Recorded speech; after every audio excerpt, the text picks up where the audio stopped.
Welcome to the Mizzle Dub Show, where they know sports. If you wanna know about sports, this is where you go. Welcome to the Mizzle Dub Show, where they know sports. If you wanna know about sports, this is where you go.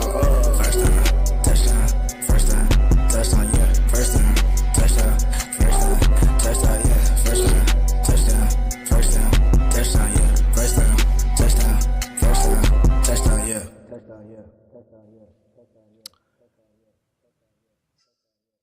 Well, I think it's only appropriate as we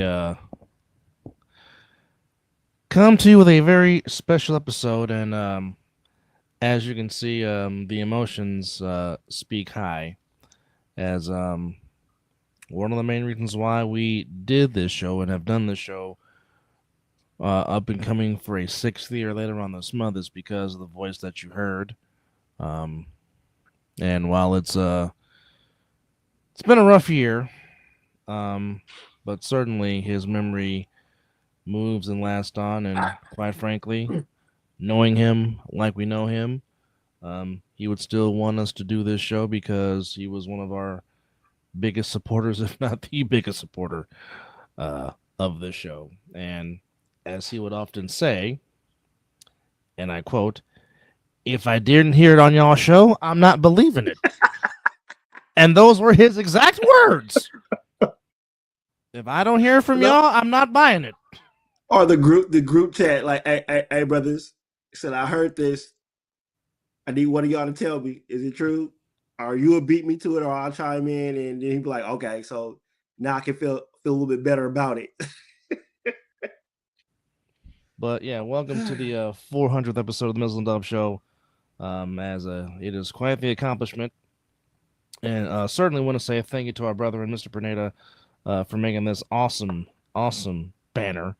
400, good lord! Time flies, and I guess I'd like you to do 400 episodes, huh? Later on, later on next week, a week from yesterday. It'll be our official anniversary of our first episode of the Mizzle Dub Show, which actually takes place on a certain somebody's birthday that we know. We got the way, but a lot of things have happened here.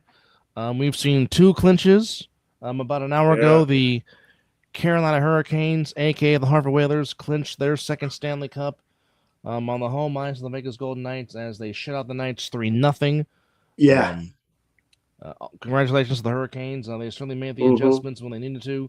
It seemed like once they changed from the goalies to put Bussy in the net, it changed everything. And the defense of the Hurricanes was just tremendous after the Game 4 loss in overtime, and they just did not. It's going good. How are you? Going pretty good. We're doing our 400th episode. Can't believe that we made it this far. But the greatest trophy in North American sports, the Stanley Cup, will once again be in the hands of the Carolina Hurricanes for the second time in their franchise history since moving from Hartford. So another Canadian team does not get to have it. No, we are now on year 33 of a Canadian team not hoisting Lord's Stanley Cup. That's crazy. That's going to change soon, though. I believe it's going to change. Well, Edmonton had two chances. They were there 2 years in a row. But we appreciate you. Thank you. But at the end of the day, they're going to be celebrating in Raleigh, North Carolina tonight. Now, we will get to the NBA Finals, but first, some very, very sad news to come across is yesterday we found out that former All-Pro defensive end of the Niners, Raiders, Cowboys, and tried to come back with the Seahawks, Aldon Smith, who had a troubling past, to say the least. 36. Passed away at the age of 36. Now, him and Little Big Brother are the same age. Yeah, which is odd to just even fathom. Of course, Aldon Smith was drafted by the Niners in 2011 at the University of Missouri. Was an instant impact on that defense. Of course, helping the Niners get to Super Bowl 47. Him and Justin Smith, man. Oh my goodness, that tandem was outstanding. And it just seemed like he was on a trajectory to having a Hall of Fame career, and then it just dwindled down. Now,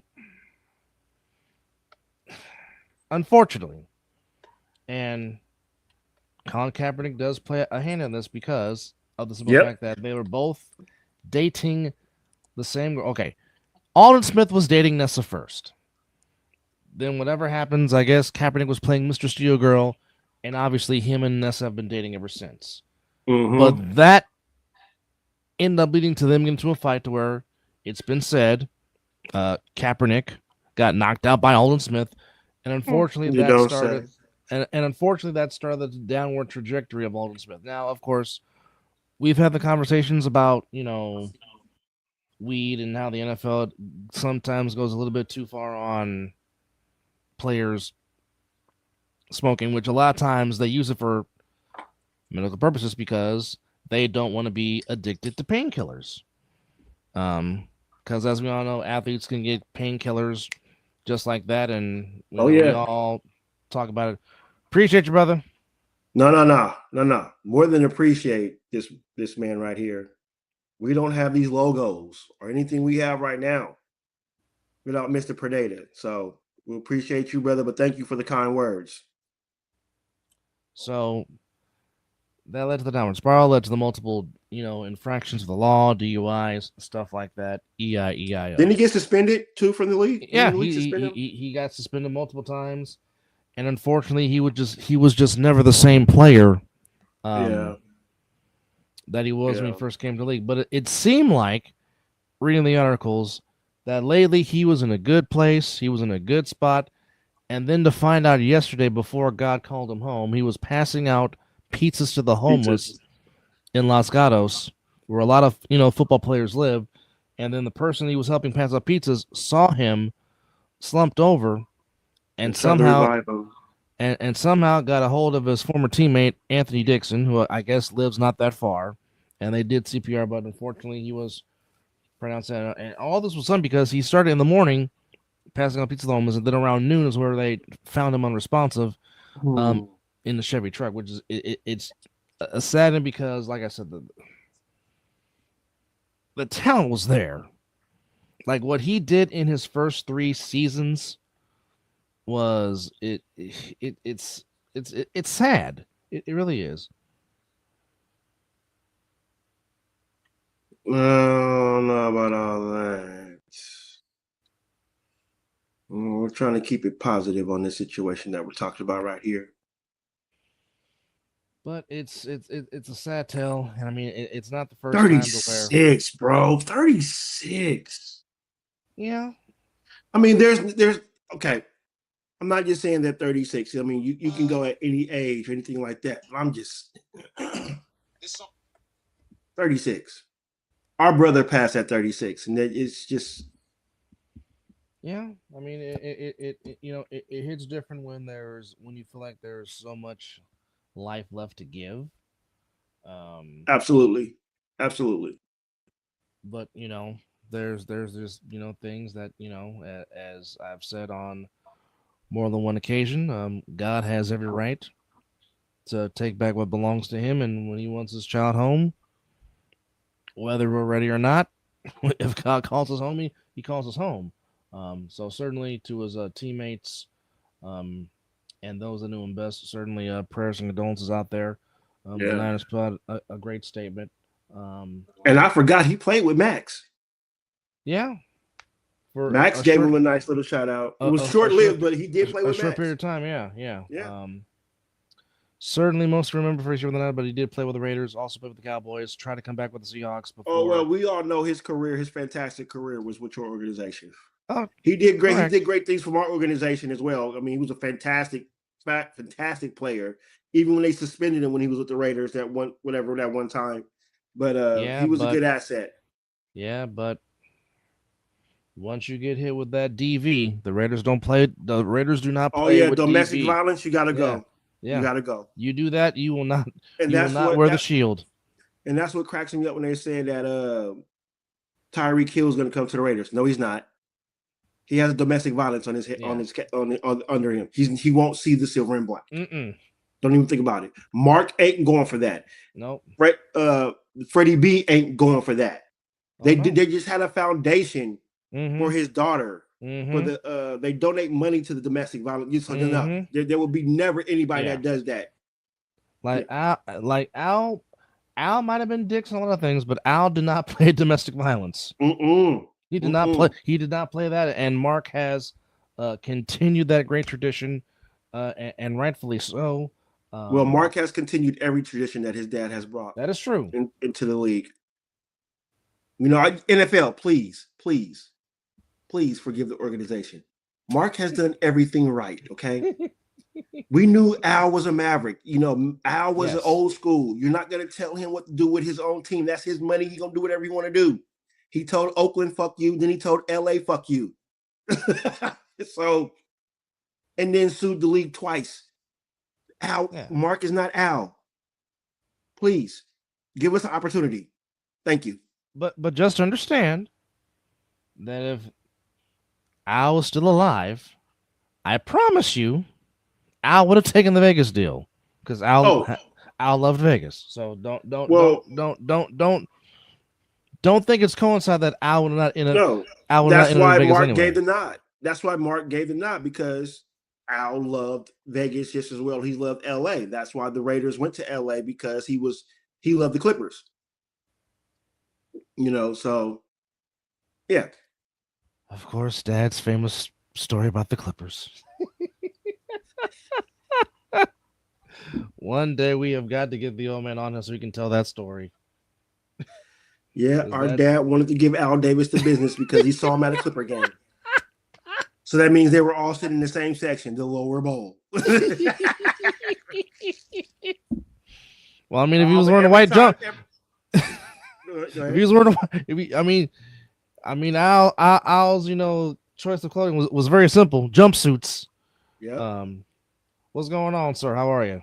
Hey, how you doing, man? Well, not much, man. We just enjoyed our 400th episode, reminiscing on certain things, talking about current events with sports and everything. We're gonna tap into basketball here pretty soon, which is still wild. Yeah, 400 doggone episodes. Thank you, cuz. Hey, cuz you got a hand in this too, man. You got us some logos and done some things for us, man. So we appreciate. Even did a promotional video for us. Absolutely, you know what I'm saying. Which, by the way, here are the talents of one EJ Mizzle. Yes, ladies and gentlemen, it is the Night Owl edition of the Mizzle and Dub Show. Yes, vote for us. Welcome back. Thank you for tuning in. He is Mizzle. I am Dub. And did y'all miss us? Because we missed you. Our apology. Oh, and we are live.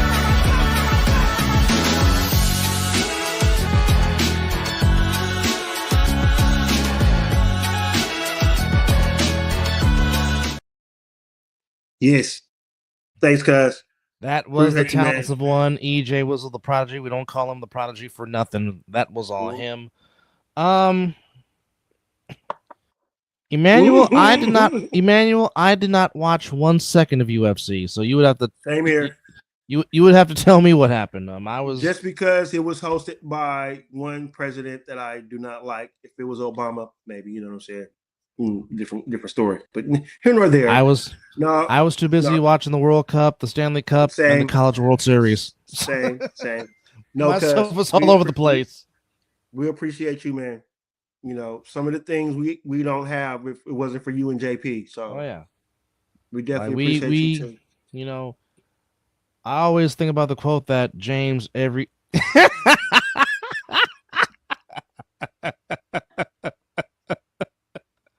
Well, as Jesse the Body Ventura would always say. So you were a pirate, huh? I mean, you are a Raider win fan, win if you can, lose if you must. Win if you can, lose if you must, but always cheat. Hey, you are a Raider fan, so pirating is pillaging is the way what we do. Well, wouldn't that count as Raider rule number 1? The only rule.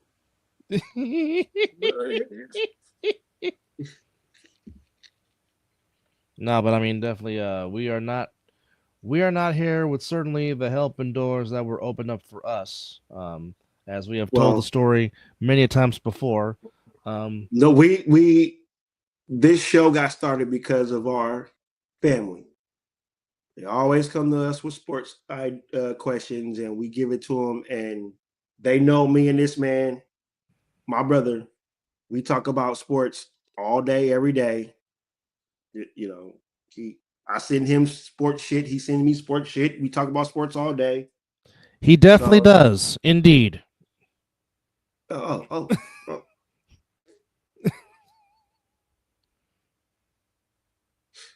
Just like what he said in Mike, the Austin Powers, I love gold.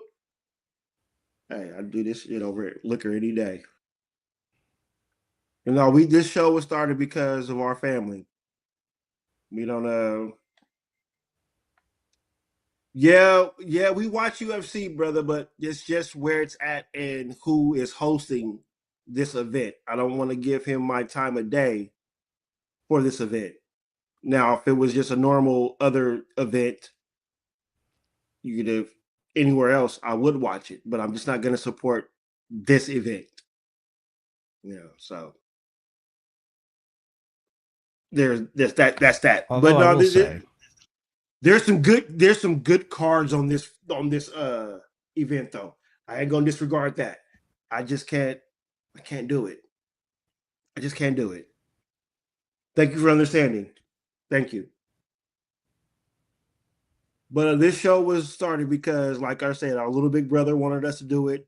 Who was one of our, I would say, not 100, 1,000% on the reason why to get this show started. And then, you know, other family members knew that if we talked something about sports, we were going to give them the actual facts and no fabricated stories, because that's not what we're about. And if we don't know, what do we do, brother? We research. We look it up. We try to get the right information. Also, in addition to that, obviously, me and Mizzle were highly inspired by the only show we actually watch on ESPN, Pardon the Interruption, with Tony Kornheiser and Mike Wilbon. And the skin color matches. Only difference is I have no hair, and Kornheiser is still trying to hold on to his, and Wilbon has no hair, and Mizzle has a head full. Now, so the only reason why I have this hair is because of COVID. Normally, I'm a clean cut. Yeah, Mizzle does not like having a lot of hair. Well, believe me when I tell you that. Yeah, not on my face, but you know, even though I have this, I'm digging. I'm embracing my age now. Okay. Well, yes. If the wife likes something, you don't argue with the wife. Well, no, she prefers me short haired. Well, yeah, but I'm talking about if she likes the beard. Well, I mean, you like yourself with short hair. You don't like having to do hair maintenance. No, well, it's not bad. No. Hey, we appreciate it. Thank you. And if you're new to our show, please subscribe and share. But yeah, and we do have a. Go ahead. Right up. No, you got it. But I was just saying, Pardon the Interruption was one of our biggest reasons of why we're doing it. That's and like I said, when we first started this, 10 subscribers? Maybe we were just doing this. We were just doing this for our inner circle. Yeah. Little did we know that 250 we would come across being the fact that we would have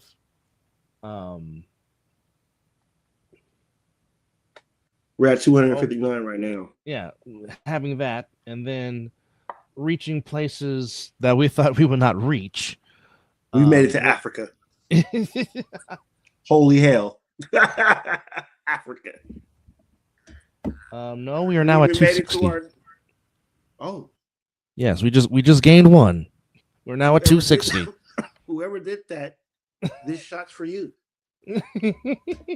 But we even made it as far as as Africa, Canada. I know that's up north from us. But as far as We are in the UK. The UK even likes us. Whoa. So we appreciate all our fans, our supporters. I don't call you guys fans. We call you guys supporters because you support the show and keep us going. But one thing we can tell you, football season, you're gonna get tired of us. Oh, you goddamn right. GOTDAMN. Right. So you're gonna get a football preview show that could last about as good as 8 hours if we decide to do yes. Our longest one we went over 6. Yeah. And then our very first one we might as well could have called it the Corey Hammond hour because Corey Hammond. Oh my God! No, we're not gonna say Corey Hammond. Kidnapped the show. It was Corey A. Smith who robbed that show. Which thank you to Debo. Shout out to Corey. We love shouts Corey. to Ophis Jones.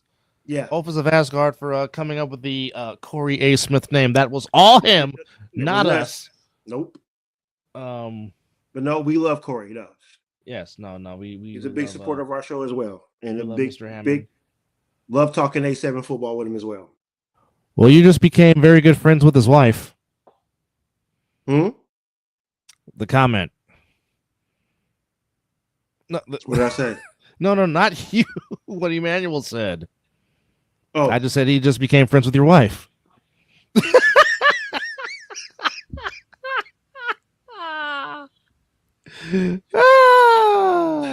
Okay, I'm gonna keep it a bean. I have nothing against the Cowboys. Really nothing. They don't affect my organization at all. She's the Cowboy fan, and I am the silver and black diehard all day, every day. The Raiders can move to Russia, and I'll still be a Raider fan. They can move to goddamn Pluto, and I'll still be a Raider fan. The Russia Raiders, no. Oh, well, yeah. You know what? When they were looking for stadiums, they were all over the place. I get it. And wherever they would have landed, I would have been that fan. It's not. You said since high school, if they move to freaking Baghdad,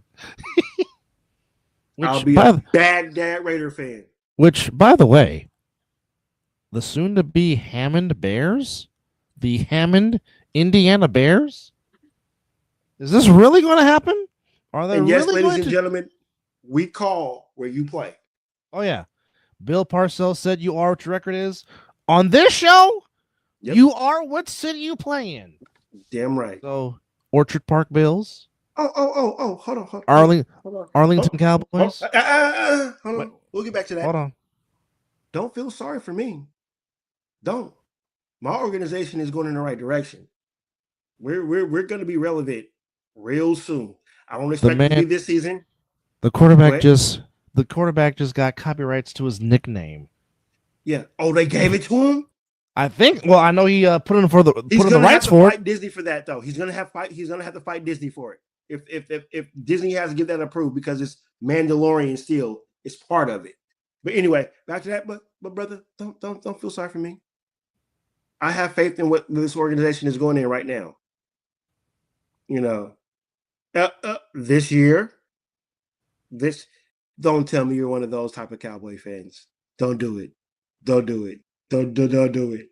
This year, I will put my money, and as much as I hate to say this, and I have a beverage in my hand to say this, I will pick my brother's team to make it to the Super Bowl before the Cowboys get there. Heck, I picked the team that's hosting the stadium.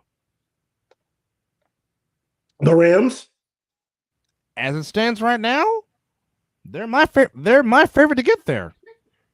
When you add, I wholeheartedly agree. The quarterback does not make a team. It's all around. Got to have a good defense. Got to have an offensive line. Yada. But if you're saying your Cowboys are going to the Super Bowl, I'm gonna need you to FedEx me whatever the hell you're putting in your blunt cone or whatever. I need that immediately. No, I'm going with the Bertie Mac from Players Club immediately.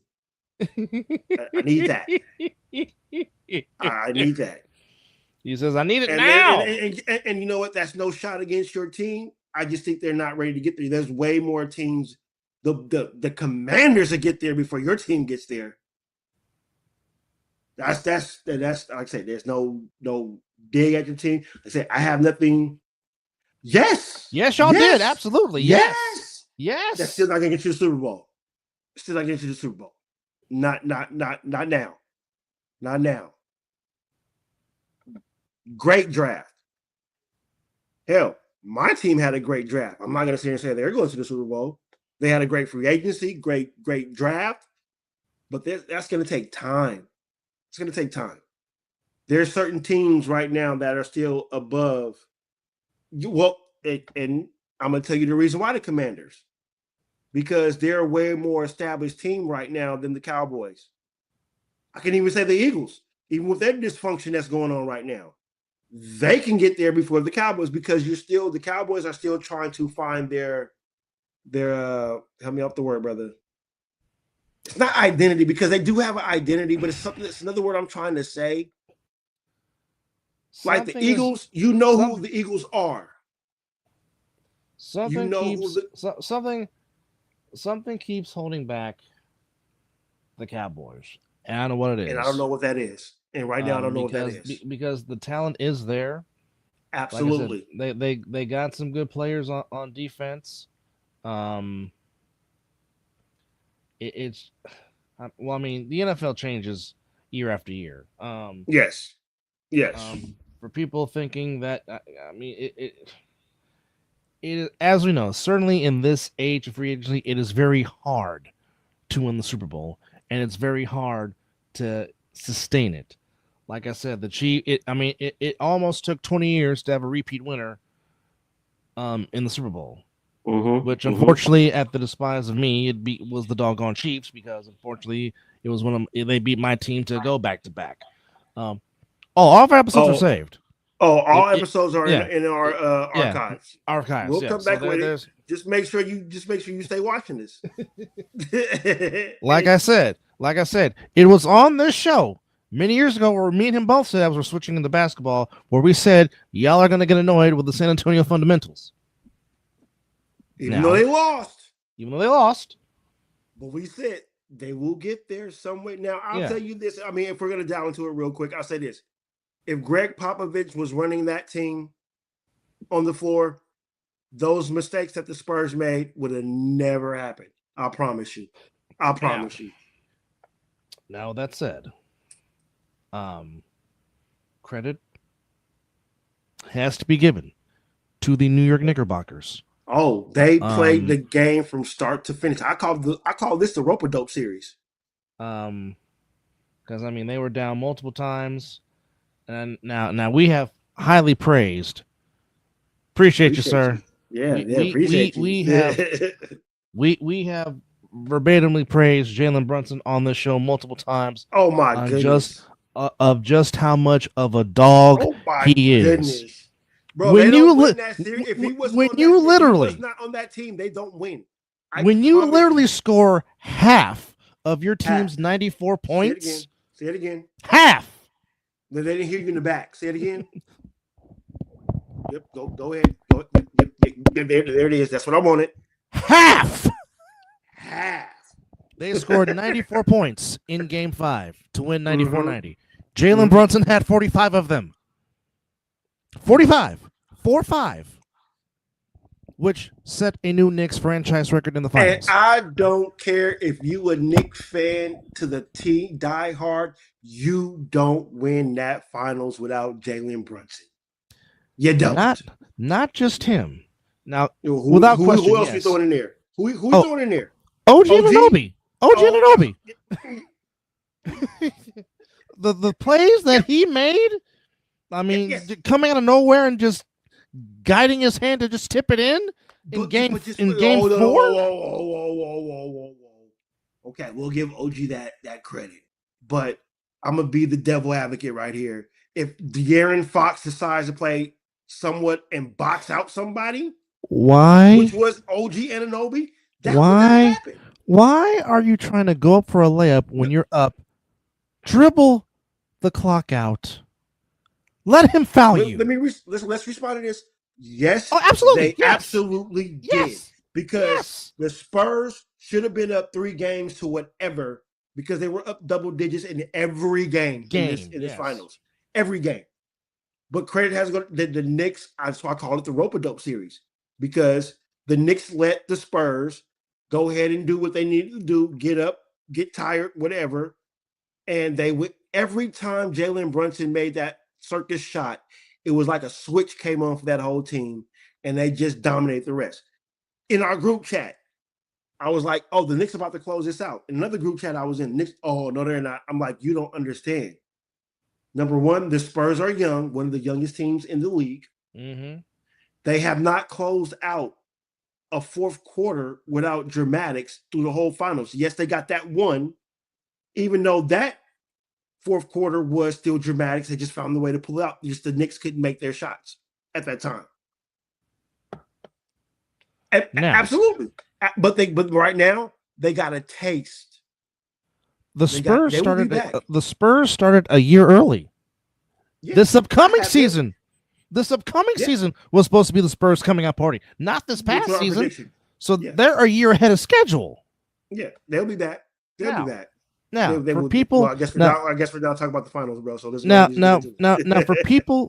for people that are saying that Wemby is weak and all this, first off, shut up.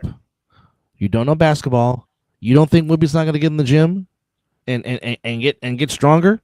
You're a jackass. Someone said that he is not a natural center, that he's a real point guard. I said, whoa. Because he doesn't have the build. He's got a what? Okay. I gave him the rise face, bro. Let me shout out to Rice Hendricks. Shout out to him, which I know he's very happy being a Knicks fan. He's celebrating for sure. Hey, shout out to all of New York, the boroughs and all that. Hey, like I said, records are meant to be broken. The championship was going to be given to him sometime soon. I'm legitimately happy for two people. Mm-hmm. I'm happy for Matt Ryan because he's lived there his whole life and has endured it. Big time Knicks fan. Happy for him. And then, as I said yesterday, our good buddy from Fairfield High, Mr. Gote, who has lived through the crap of being I gave him shit through high school being a Knicks fan. But I told him because like I said, I understand it because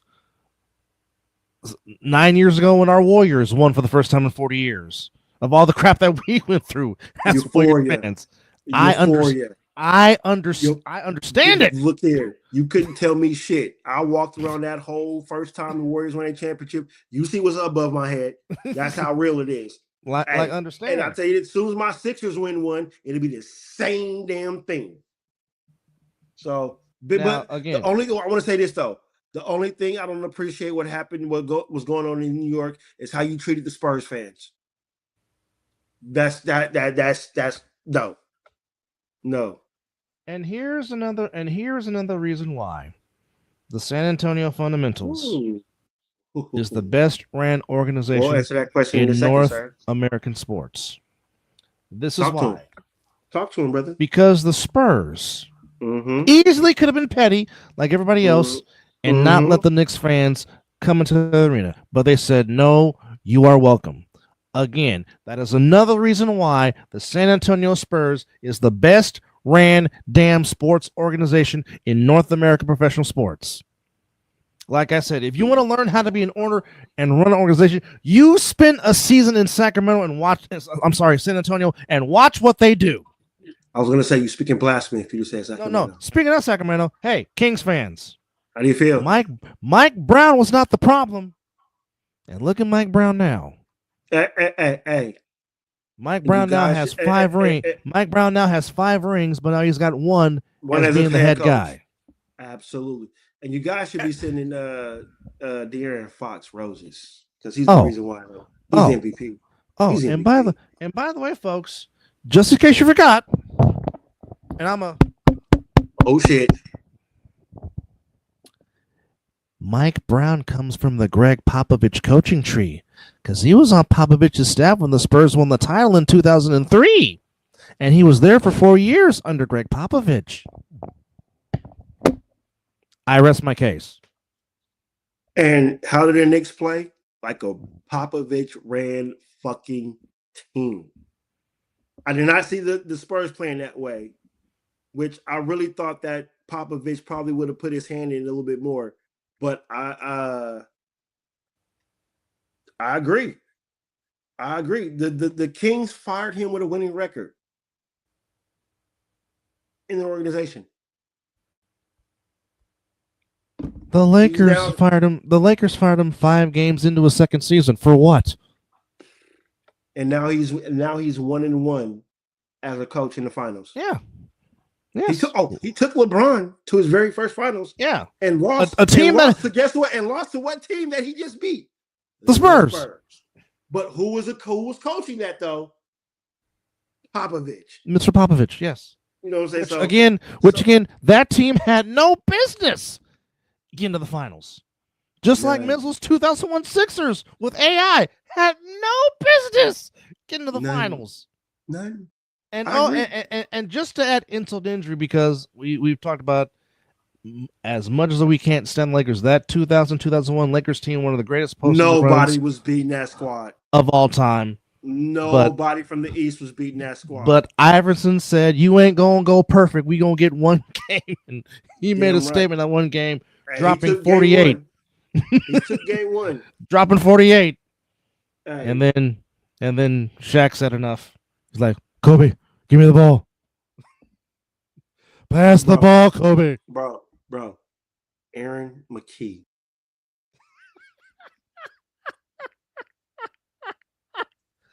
I thought you were going to say Eric Snow. I was getting there next. That's why I was getting comfortable.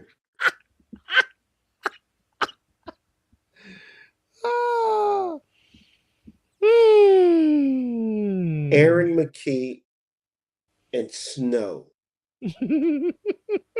Who else was on that damn team? Dikembe Mutombo.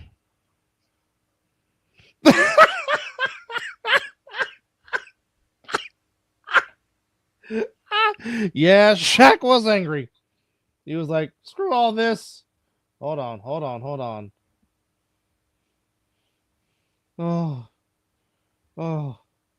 Oh, baby.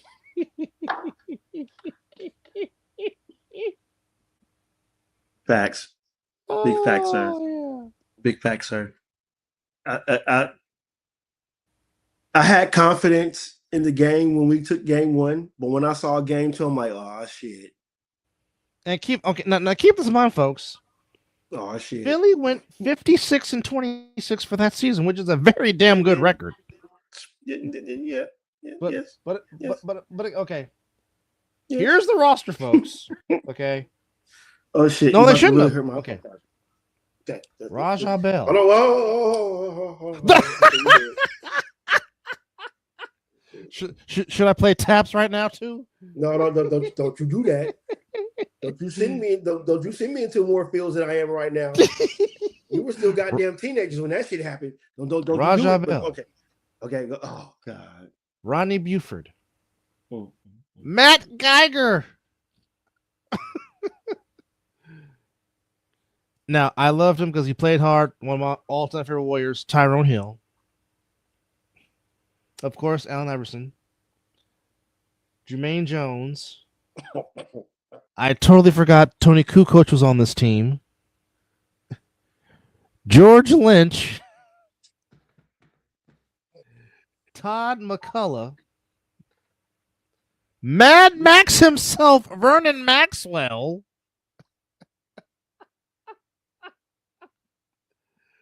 Of course, you already mentioned Aaron McKee, Rochelle McLeod, Anthony Miller, Nazir Muhammad, Dikembe Mutombo. Stop. Kevin Ollie, yes, the same Kevin Ollie that led UConn to a national championship as head basketball coach. That same Kevin Ollie, yes. Theo Ratliff. And one of the all-time great names, Pepe Sanchez. And already mentioned Eric Snow.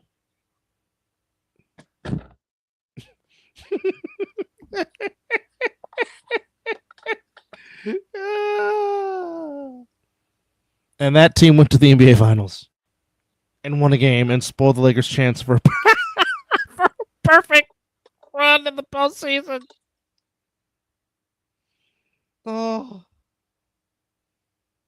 And I'm crying inside, and nobody knows it but me. Oh, I know it.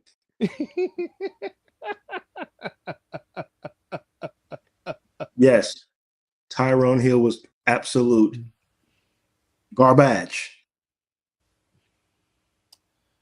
But how be ever. Oh yeah, I mean they were defensive, and they rode Allen Iverson until they couldn't no more. And I mean that was his MVP season. And also that's where he gave the exactly with the that he gave the famous. But to tell you the truth, in the East, that's a perfect way to build a team. Oh yeah, build a team around a score and just be defensive. But you're not going to be You're not going to be the Western Conference team with that mentality. It's not. It's just not going to happen. And you know the irony is because in the 80s and 90s, it was always Eastern Conference. You play defense. Yep. Western Conference, you run that damn scoreboard up till the lights come off. And that was always the great contrast in styles when you had Lakers versus Celtics or Lakers versus Sixers or Lakers versus Pistons. Yeah. In the finals in the 80s. Yep, that was also that same season. Practice. There we go. Not a game. Talking about practice, man. Talking about practice. But Iverson had a reason why he wasn't there for that, man. That's what everybody misses about that story. I mean, yeah, he was supposed to be there, but come on, man. The man went to a funeral. Somebody that was close to him. So I know that is one of the greatest sound bites in sports history. Playoffs? But playoffs? That's number one to me. Playoffs? It is green. It goes 1A and 1B. Oh shit, bro! We got to bring Dugan on. I just sent him a link. Okay, perfect. So goddamn. See, this is why we've been doing this show for damn near 6 years. we think this, but you got to think about when he said that, and the reason why he said that, he was pissed off because he went to a funeral. It ain't like he fucked off practice to go to gambling. That was one of his high school teammates, if I'm not mistaken, was it not? It don't matter. But yes, it could have been, but it don't matter. He went to a funeral. He didn't go somewhere. He didn't go James Harden strip club. Which, by the way, James Harden, you're a jackass. He's a dick. Yes. He didn't Michael Jordan and go gamble. Which you know what? To a funeral. You know what, James Harden? Just for that. What are we giving him? Now we do need one for basketball because we just came up with one for baseball, the Jose Canseco Award. But damn it, James Harden, just because you get the damn award. You get the award. Damn it, well fucking deserved. Yes. Well, heck, we might call the basketball award the James Harden Award, for crying out loud. No.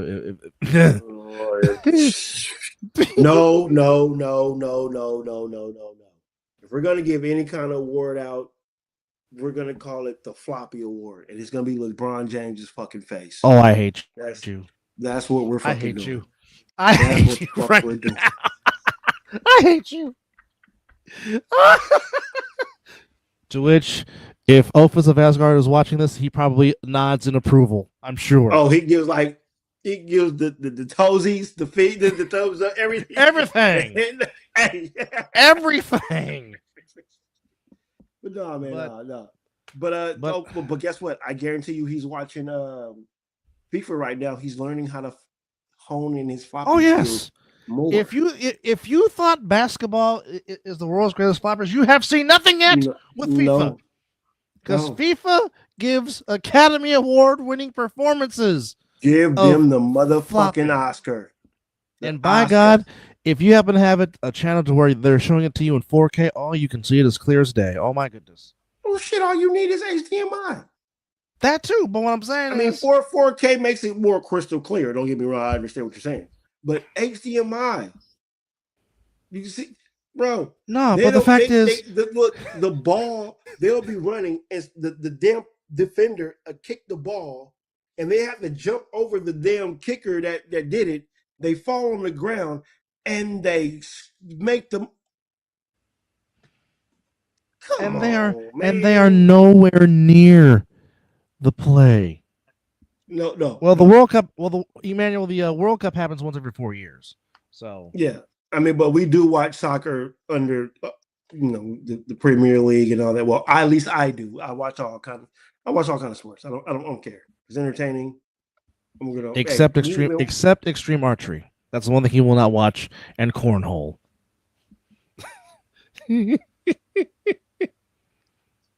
And the other sport that we commentate and do a show for cannot even sniff the Ocho. But okay, but not just that. Extreme pillow fighting can get on ESPN. Pillow fighting? You said extreme fucking. That's what they call it. Bro. Extreme pillow fighting. Yeah, I understand that, but extreme fucking archery, bro. That's archery is you shoot at like a fucking board, but now we got extreme archery shooting at other players, and you hit them, you get points. And there's a fucking football with no pads and no helmets. Yes. Oh, they are going crazy in Raleigh, North Carolina. Yes, the Ocho. I guess they are. Sir, we do. Well, my brother is one of the voices of the A7FL Nevada. Yeah, I do play-by-play for the Nevada division, which, by the way, again, another congratulations to the Las Vegas Insomniacs. 3 championships in 4 years. It has become a modern-day dynasty in the A7 now. But they just have YouTube. Yes. But pillow fighting is on the Ocho. But yet archery is on the Ocho. But yet, Mike Tomlin gave the A7FL a shout out. Pat McAfee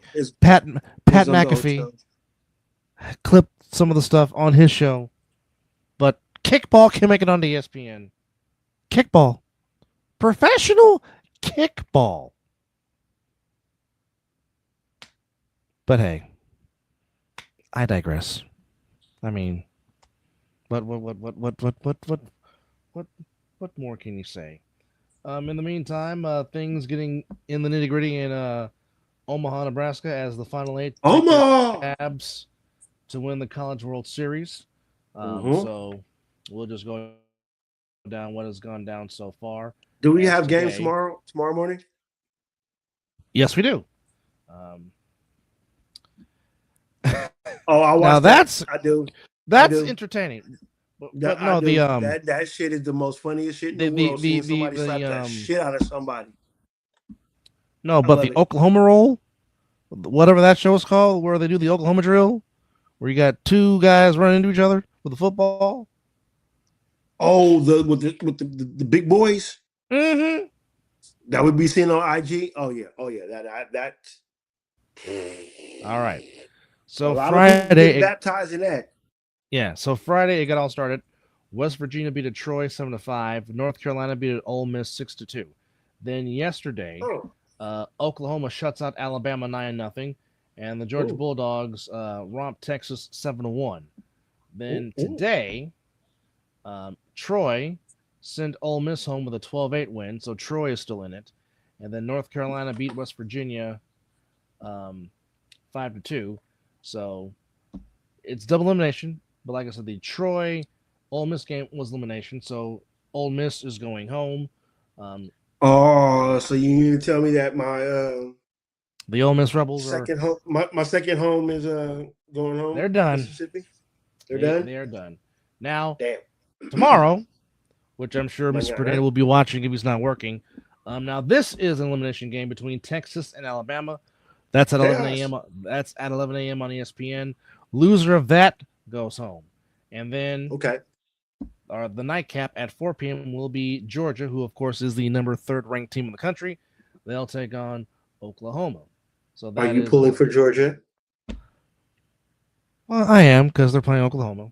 Are you just their football program, or are you just a Georgia program? I strictly football. Like, I really don't have a college baseball team because there's a lot of good programs that I like. So are you like me, root for just the Bay Area teams, or when it comes to the College World Series? And I do have a little skin in the game when it comes to Florida State and North Carolina, because I do like the college basketball team and I do like the football team when it comes to those programs. So now, when it comes to college baseball, I mean, I do root for UNLV, but they never can seem to get to the tournament. I do like Cal State Fullerton. Yes. Now when they get when they get in, I cheer for them. Yeah. Or if Cal or Stanford gets in, I cheer for them. Yes. Or no team from Southern California. So no LA sports. That will never happen. No LA sport. Maybe the only LA sports team I'll root for is Pepperdine, because Pepperdine has a good college baseball program too. That's about it. Because I mean, I don't mind. They reside in Southern California. No, I know, but Malibu's beautiful. It really is. Okay, well, I'm not gonna root for a team because their city is beautiful. Yes, Malibu is fantastic. Don't get me wrong, but it's a Southern California team. Now, I do root for Oregon State because Oregon State has had a very good program. They do. I do root for Arizona State because they have a good college baseball program. Of course, Barry Bonds and Reggie Jackson went to ASU. Come on now. Enough said. Arizona, and plus they're your neighbor, so that makes sense. Arizona has a good baseball program, so I root for them. Yes. The 1 year that Fresno State took it, I rooted for them because they were a great. Well, they're Bay Area. Well, they're Central, but California. They're Northern California. Like if Sac State or Davis made it, I would root for them because they're in the area. I don't know about Sacramento. Well, now that Coach Carter's coaching Sac State, I will pay attention. The football team? Oh, yes, wholeheartedly they got my support. Yes. Yeah. Yes. We have a connection to the Sac State coach. But joining us to get back into the swing of the NBA. Yes. Our very good friend, our very good brother, and our basketball insider, or as he likes to call himself, your friendly neighborhood Steve, Mr. Steve Dugan, and of course. Oh shit! Well, he lost that, but I'll bring Dugan on. But damn, right? Already, right when I get in, Dub is leaving us already. Damn, it happens. And once he get back, he'll have his little 2 cents to say. But welcome back to the show, brother. How the hell as Steve gets put on, I get kicked out? What the hell? Wait, in mid sentence of introducing him, yes, to the show, while giving Steve his proper introduction. You know what, technology? You know what? Anyhow, Steve, that desert sky be doing you. That desert sky be doing you wrong, man. Good to see you, brethren. So I mean, we were, just talking about how the Knicks absolutely earned this and how the Spurs started a year early. But here's something I really want to pinpoint on, and I got you on, and I'm glad you're on here now, because some people fail to understand, and they want to say Wemby's this and Wemby's that. Okay, not everybody can have the benefit of being Michael Jordan and Steph Curry and Magic Johnson and Larry Bird and Mr. Russell, winning your first time getting to the finals. Okay. Mm-hmm. It took Wilt a long time to get his first. Okay. It damn near took the logo of this league, Mr. West, damn near 8 tries before he finally got his only one. Before he LeBron, as much as I hate to say it, LeBron. Before he became the greatest basketball executive of all time. Of course, LeBron lost his first one. Well, he had to go to Miami, but it took him a while. Okay, Dr. J lost his first 2 finals before finally getting through in 1983. Had to take with who? With the Sixers. And they swept the Lakers 4 straight with Moses Malone. Okay. It took Akeem Olajuwon 8 years to get back to the finals before he won his 2. Clyde Drexler lost his first 2 before getting his 1 with Houston. Okay. Isaiah lost his first before going back to back. So there's nothing in the annals that says you have to win your first time you get there. Not everybody gets that option. So the only ones that I can think of right off the bat, Bill Russell. The league was way different, and you had a team around you. correct. Tim Duncan, shortened season, you had a team around you. Magic Johnson, you got there first year, you had Cap, that you had a team around. It is, like I said, I root for the Spurs? Yes, I did, because all be told, I didn't want to deal with the Knicks fans. It wasn't nothing with the Knicks. And you didn't want to hear Stephen A. Smith. I couldn't deal with that. When he came in his pants with the clock at 0. Stop it. I'm sure, Where's the lie? I'm sure he Where's did. the lie? Stop it. Where's the lie? I am sure it was a good thing that happened on a Saturday, and at least gave him a day to recover. It just he ain't recovered yet. Oh no. He's about to have a field day, and I hate to say it. If I am an ESPN man, I am going to watch. I don't want to totally watch it because I already know what ESPN is going to be. I'm not giving first take not 1 second. I already know what it's about to be for the whole week. It is all going to be New York Knicks all day long, and I ain't got time for that all day long. But guess what? And just guess what? US Where do every world, show take place at? Exactly. New York. It's East Coast, New York. In New York, it's exactly. East Coast vibe. They know their market. They know what it is. Yep. I understand. If you know the game, you know the game. So I might watch 30 minutes, hear this and that, and we ain't got nothing else. There's no football. Sorry, they're not caring about baseball. They're not caring about soccer. Not yet, at least. We're not to the point where we need to focus on baseball. Yeah, they're not caring about soccer.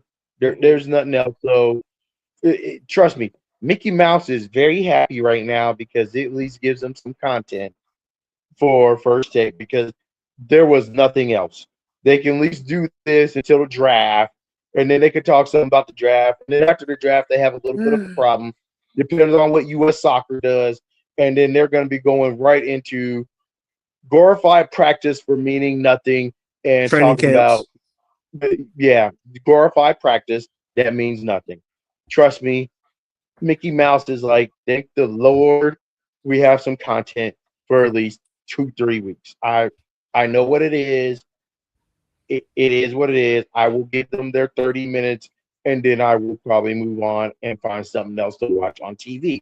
Stephen A., I am glad you're Nick. You are long enough to live to see in I'm not ready to hear his mind mouth. frame. I'm not ready to hear Nick's his mouth. one. Your Nick's one. But back to Wemby. Hey, Wemby, we all said it. It is true. Sometimes you got to go through that fire, and you know what? You went to the deepest end of that fire to see what it is like, and now you hopefully will go into training camp. You go to those months like I text from one. Hey, boy, get those Kango sticks ready. Get your legs and thighs getting hit, because what you have now learned, don't back away from this grind of being in that low post. Don't be like, I ain't doing all that until shoot threes. Get your butt down there, because that's where you're not exposed. It's just your body ain't used to that. You never had it. Start eating. Now, Mizzle, I'm gonna assume you're gonna have the body work of Kevin Durant. I'm just gonna assume that. Get your legs ready. Because it was very simple as a tribal high school player, but as a big, those elbows to the back of your kidneys, you're gonna feel that. They're gonna work on your lower leg, and so you need to strengthen that to be able to deal with what is coming for you down the pipeline. You've already did the Hakeem work. You've already did everything else. Now you have learned we shouldn't have no conditioning problems anymore. You should be going 40 minutes. You now know what it will take to win a championship. Get on your grind. But Mizzle, what is it that you said that the Spurs should have done in Game 4 at halftime? You told Wemby, get your ass on that low post. Didn't you say that? I said that and stop shooting all those threes. The threes were going to, because you know what, they were playing like they were losing. Like I get that mentality. Like, okay, we should play the game like we're losing, so or we're like down by some points or something, whatever. But to control the clock, you should have been running everything down low. You should have been running it. Hey, you know what? Like how the Knicks play. They really Guess don't what? move their offense That's until not- it's like, what, 7 that- seconds left that- of the play clock. I'm going to tell you this, and this is the one time where I would say Stephen A. was kind of correct. That's where you need a true point guard. He even said it. He was like, if you had a Chris Paul, a Rondo, with somebody, hey, let's reset. I don't know about a Rondo, but let's work this clock. Let's do this. And you know, when you're jacking up shots where there's 15 seconds, like, no, let's stop. No. Run a play. Let's also blame that on coaching, though. Also blame that on coaching. Let's not just and guess what? It also starts with coaching. Everybody on that Spurs organization, it was current team, it was your first time. Pop could tell you a lot of different things, but until you're in the fire, Pops can't come down from the booth when it's game time and like, I'm the coach now. No, it is this. Let me ask you this, dude. Let me ask you this. Do you think with Popovich on the sideline that this team loses the way they've been losing? Just Pop. I know Pop still has a little, but if him actually coaching this, do you think the Spurs still play the way they played with the coach they have now? If it wasn't for Popovich, because Pop would have been able to go to De'Aaron Fox. Hey, run the clock. Grab the ball. Stop shooting. Stop doing this. Wemby, yes, we know you're good for this, but no, run these plays. Even if Wendy, you're doing a screen roll, do this play. That's just experience. And De'Aaron Fox, I don't care what everybody says. There hasn't been a true point guard, and I'm gonna really say since Rondo. And that's the Michael Jordan. So which team? Which team? The Boston one. Oh, the ball. Okay. Well, I'll put it like this: his Dallas, he had to do more responsibility. That just came with the job. After he left Dallas and all the other teams, he was a point. There hasn't been a true point guard, and that's Michael. That's AI. That's guards are all now knowing to go in, score. Kyrie, you don't have a guard to just say I'm a guard and shooting is not my first option. Like passing Rondo. and setting up. That's where he was getting at. I think that's what he was about. Yeah, shooting is my third and last option. Even Chris Paul, he could do it. But my first thing, let me set up my team. You don't have that anymore. Because that's how I play. I play like I can do everything. I can shoot. I can play defense. I can. But I knew being a point guard set up everybody else. And guess what? You kind of grew up with the Magic Johnson. Yes. It's not Michael's fault because he's a shooting guard. Yeah. But scoring became instead of going down low like the traditional do this, Michael showed you there's a way of being a scoring thing, and then everybody wanted to be that guard that can handle and score, and that's just the time frame. AI, same thing. I could be a guard, but I'm not a point guard. My position says I'm a point guard, but I play like a shooting guard. Play like a two. But that what pisses me off about this with this league. Like you picked the right era. I grew up in the era where down low was where you won. You got somebody that's goddamn 8 foot tall. What the hell are you doing up at the top of the key? Get your big ass down there. I don't know because guess what? Kevin, that's the way the game is now. That's the way to go. I'm like my brother though, because I'm like my brother. I'm like Dub. But I'm old school with that. Like, you're gonna dominate down low. There's 3 things that could possibly happen. They're gonna foul you, you're gonna score, they're gonna foul you, and you're getting an and one. I get it. The game is really won. I am the same way, and I don't even mind if you just went to the free throw lines, do your elbows and shoots like that. And I get it. Hey, you do have an advantage being 7'5" and can shoot the 3. Okay, every once in a while. I don't mind that because you have that range. That's cool. But at least act like you're going down there to cause some issues. All they really got to do is throw you an alley-oop and you're going to get it. But because he has never had to deal with real physicality down there. I like that. I like that. I like he what you has just said not right because there. And Mitchell OKC and Mitchell Robinson was banging him in the low post during these finals. OKC Well, put it showed this you. way: if they wasn't calling all the fouls on Cat was whooping his ass too. Agreed. Yeah. Agreed. Like I said, he's never. Once again, you never dealt with that. You were in these French leagues. You have, and so Yeah. hey, Wendy, that's cool. Now you see, go down there. You gotta be down there a few times in the quarter to sell everything else. Like I said, you have the guards that can do everything. Even if you're just down there as just a distraction, they have to put somebody there. Even if we do a lob, you don't catch the lob, you're getting fouled. You have to be able to take that. But you know what? The way he grew up, that hasn't been the NBA. Yeah. When was the last time we had a true center? Even oh my God, I'm thinking Shaq. Milwaukee. Shaq is like Shaq. I think Shaq is the last one that has been the real yeah. perennial. Yao Ming tried, but Yao Ming what's his dude from Milwaukee? I can't think right now. Giannis? Even Giannis, he doesn't even go down low. But I give him credit. No. He sets up at the key and then runs in because he's more physical. Okay, Wimby, you could do that. That's fine. Hey, brother, right here is on point with every comment that he's been chiming in with. I know. I haven't read him. I've seen him, but he's been saying some stuff. Yeah, I know you're true, but he's been pretty much on point though. There's no real. Well, there's not because guess what? The Kobe. I'm trying to think guess of what? one. Wait, I am literally trying to think of a real true point guard right You're now. You're not. Chris Paul was the last. That's why they call him the point guard.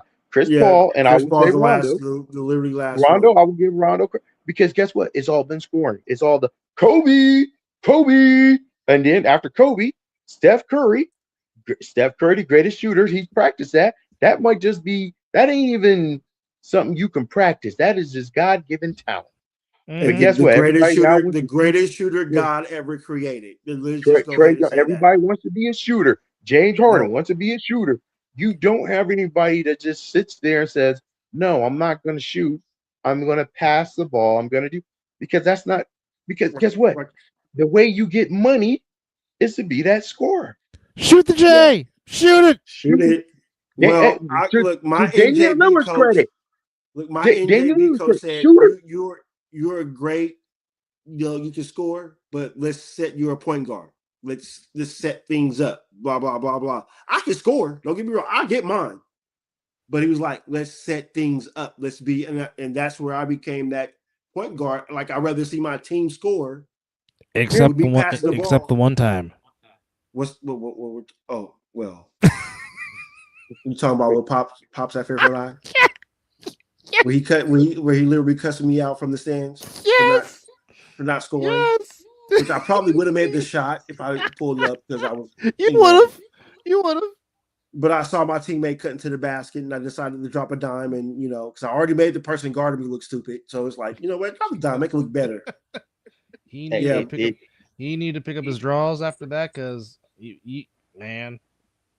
Dub was at the game. Was it a center? I think it wasn't a guard.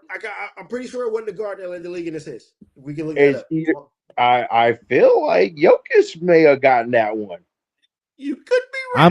I'm on the iPad looking it up right now. Okay. All right. So our brother got it, but it wasn't a guard. I think it wasn't a guard. I guarantee it ain't a guard. Oh wait, you know what? It may have been the ball boy that I don't believe in, but whatever. He may have been able to edge something out.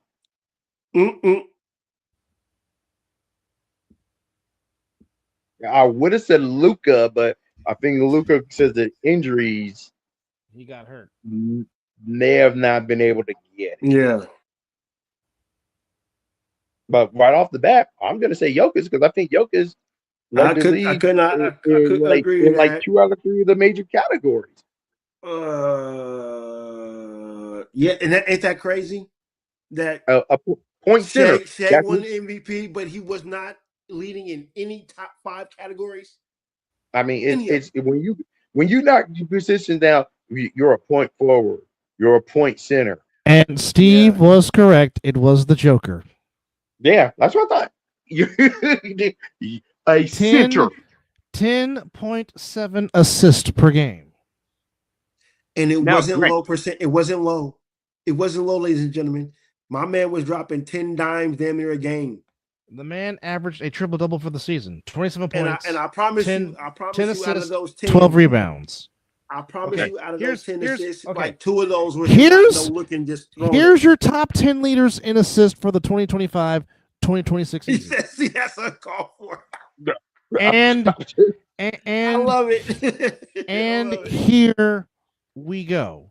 Number 1, Nikola Jokic, 10.7. Number 2, Kate Cunningham, who should have been the MVP, 9.9.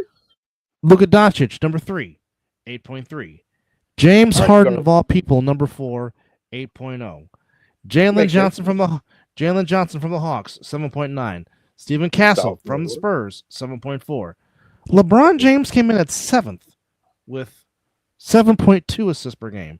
Isaiah Collier from Utah, 7.2. LaMelo Ball, 7.1.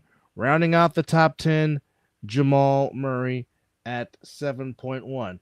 Now, if you want to talk about quote-unquote point guards, Brunson comes in at 11th. Russell Westbrook at 13. SGA 14. Maxey at 15. Fox 17. Booker 19. Like I said, and I'm not mad. It's the way the league is. This is a part where LeBron kicked in, where spread them out. You got your forwards and centers hitting corner threes. Spread them out so I can have one-on-one, and that's what the guards do. You spread out the floor. You do all this, or if I have a running big man like Luka had in Dallas, I run to the thing, and either you guard me or I throw it up and I throw it up to my centers to get you a quick lob. There's your NBA. Yeah. Okay. So if I'm not mistaken, you have to be 65 games to be considered for MVP, right? Yep. Is that correct? Okay, never mind. Yep. So Luka Doncic is your scoring champion for this past season. Even though he only played, but he got who won the MVP? He got eligible. He got eligible because a couple of the games that he missed was due to the birth of his child. So the NBA was like, okay, we're not going to count that against you. And the same thing with Kate Cunningham. They put him back into the MVP race. Yeah, they looked over some things. Yeah, that were like, okay, this ain't like you injury or this and that. This is unusual circumstances. Ooh. What sport are you watching? Right. No, I was watching. No, I was watching the New York Liberty highlights, and now they're showing and now they're showing the Knicks arriving back in New York with the Larry. They got that flight. Well deserved. They got that first flight out of San Antonio and got out there to get to New York. Got the hell up out of there. But you know what though? I really am happy for Mike Breen, who's been a lifelong New Yorker. Actually gets a ring, even though he was the national guy. I'm glad that Marv Albert got to see them win it one more time before he heads to the heavens. Was glad to see Walt Clyde Frazier, who has been doing Knicks games for a long time, do it. You literally saw the tears of joy in Oakley's eyes and Patrick Ewing's eyes. Because the shame on Dolan for not letting him to be at the damn games in New don't York. like the fact that James Dolan is a championship owner. I really don't. I mean, he's a douche. It kind of comes back on Dolan because Dolan probably didn't want Charles Oakley to have that fun. And guess what? Big shout out Charles Oakley got to be there and celebrate. Mm-hmm. Well, yeah, it was in San Antonio. He was there. Yeah, because Charles Oakley would have knocked James Dolan the heck out. Like, really? But here's my thing. How does an MSG security guard don't know who the hell Patrick Ewing is when his name is all up in the doggone garden? Hello, his jersey is hanging in the rafters. Hey, dude, I don't know how old that guard is, but You I know, know. Go ahead. Pat, it's been a while. You got to think. Pat was around almost. It's 35, 40 plus years. But you don't know Hey, that face, bro. Bro, yeah, you don't know that face. Come hey, on now. hey. Okay, so He's okay, working security. What, We wait, didn't say he I'm was a putting Knicks this. fan. Let me just tell you this. Listen to this. I know somebody that would have a full-fledged conversation at a bar with E40 and did not even know they was talking to E40. That almost might be me if I didn't know. I mean, if I was looking at my twin, that could have been me. You know, I ain't the biggest E40 fan. not just that. Come on, bro. You know, if you Not just that. This person also did not know who Chris Mullin was. Okay, that might just be a person that don't know sports. but they listen to his music. Yeah. Hey, like I said, E40 might have to be able to I might be able to look and say, I think that's it. And if I see the sick wicked chain, then I can go ahead and say, Bro, but the conversation was not like 5 minutes under. It was of like a good conversation.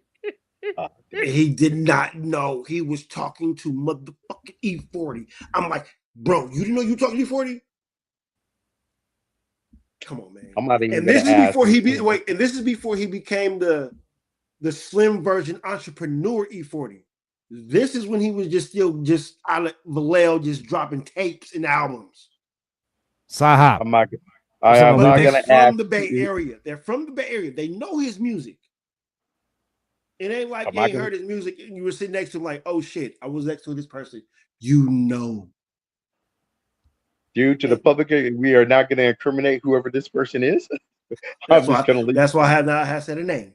But yeah. I'll just leave that alone. I believe people who are watching this, some people who are watching this may know who this person is, and we're just going to leave it at that. Yes. Yeah. Word names don't need to be spoken. Now, let me just run this by you real quick, brothers, because this is a very interesting thing. And I really want to know, could it be that case? Because is there something boiling in the waters of Lake Minnetonka? Because now, just hear me out. We're in Minnesota. Okay. Kevin Garnett, all-time great Timberwolf, leaves, goes to Boston, wins the title. Chip, yeah. Kevin Love, multiple 2020 games in Minnesota, wins the championship in Cleveland. Andrew Wiggins, who we have said many times on this show, without him, we don't beat Boston in 2022. Absolutely. Wins the championship. Cat gets traded from Minnesota to the Knicks. Wins a championship. Does Anthony Edwards need to leave Minnesota to get that ring? Because it just seems like when you leave Minnesota, damn, I wasn't even thinking about that like that until you just brought it. But Steve. That is a good analogy. Jimmy Butler left Minnesota, has appeared in the finals twice since leaving Minnesota. And I'm going to tell you, all those have one thing in common. What's that? Ownership. Oh, correct. Facts.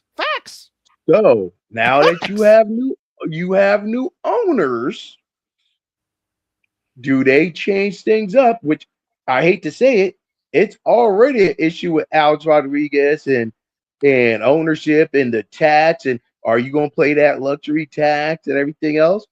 Because Minnesota, in their history, never wanted to put out that much money. The one time they really put some money into a team is when Kevin Garnett had Spreewell and they made it to the Western Conference Final. After that, they have never really put money into that team. Glenn Taylor. That is big fucking. After Spreewell said, "I need to feed my kids." Now, like I said, let's see what happens with Alex Rodriguez. But even then, they had a hard time purchasing this team and getting their money right and doing everything else. So it's all in the same thing. Is this ownership gonna put money in to really create a team. You guys know this. Warriors, before Lakem got in there, you had some other owners. Did they really put into this team? Hell, Chris, the city of Oakland, Chris I Cohan can forever suck it. we're seeing it. We're seeing it now in Oakland. But that's The what we age. love about the Lakers. Joe Lakers, John and Gruber. John Fisher can suck it because now you got to come out here. We're not even A's fans. So now you got to come out here. So now my tax money has to go to another stadium Because you got this one. You already got this one. I mean, because let's already look at what the A's are doing in Sacramento, bleeding them dry and all this other stuff. It's all about ownership. I don't like that, Matt. No. I don't like that. I don't like this Ja, one. I hate I to don't say like that. this one. Ja and I don't are like this two of the one. same players. You can't. Yeah, I You don't can't like do that. it. I don't like that. You They're- can't do. they're gonna butt heads in the two. locker room. They are two Alphas. scoring guards. Like big alphas. Yeah, you can't have that. Big out, yeah. Now yeah, let's- nah. Yeah, It sounds unless nice, somebody, but if somebody really like, hey, I hate to say it, Dallas saw it in one way. That's Luka and Kyrie. Now Kyrie, well, hell, they have to Kyrie have the said, hey, mentality of what Steph Curry has when Kevin Durant came onto the team. Yo, be you, shoot the ball. but guess what? Them two Even ain't gonna then, be no Steph Curry. hey, guess what? Even then, two different positions. Kevin, go ahead, move around, do this. I will just go off of screens, and when you find me, I will shoot a three like I am a role player, bench player, because all I got to do is just come off of screens and shoot. Curry Kevin, won't the chips. ball is Curry around won't you. chips. Clay is doing the same thing. All we got to do is just run off screens. Yeah. And John, they need. Yeah, Minnesota is probably trying to figure out what's next for them.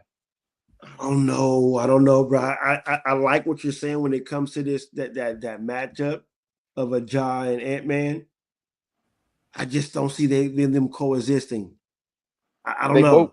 They don't have I don't think they have the coach to make that happen. Yeah, I don't see it because they're so used to having a ball in their hand. Yeah, I have not seen them. Yeah. I have not seen them. And granted, they haven't had the opportunity where you played Ja a little bit, play off the ball and see what happens. And he didn't like how the offense was ran when the new coach came in. I need to change it up. I need to be back to ball screen.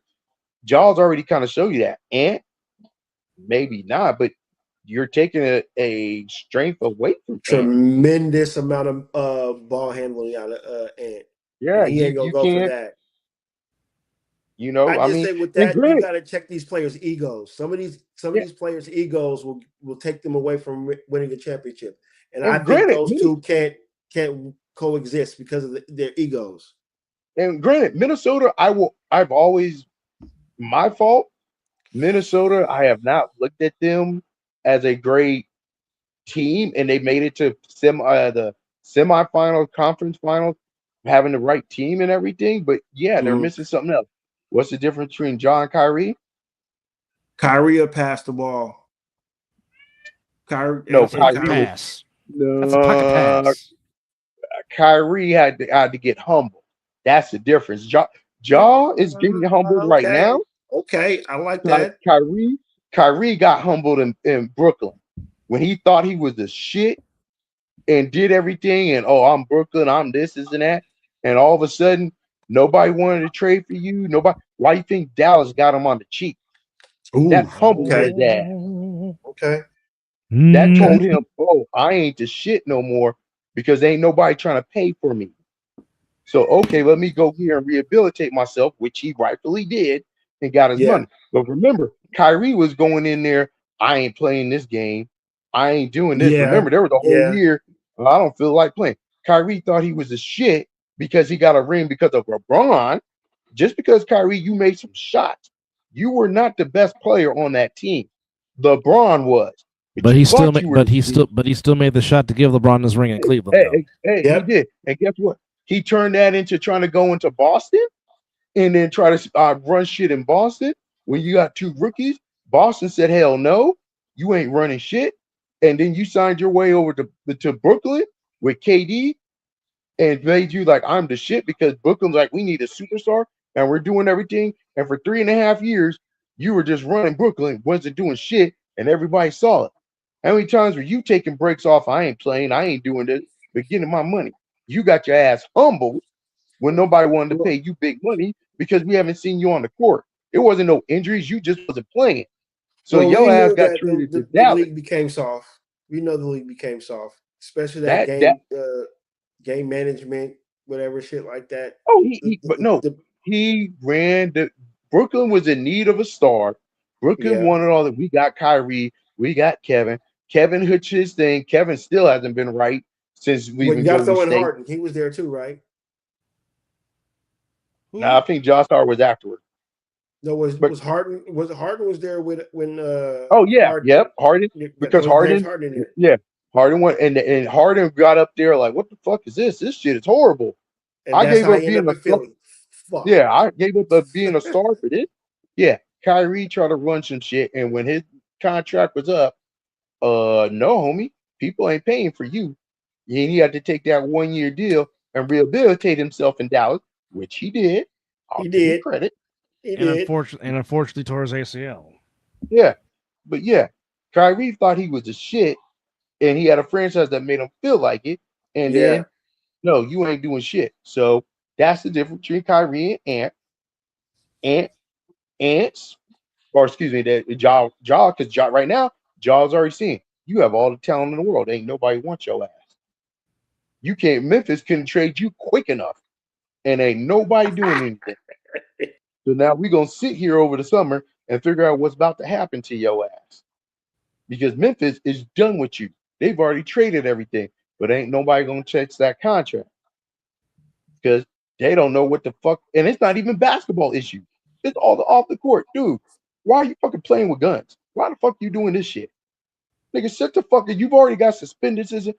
Stop it before you lose your goddamn money.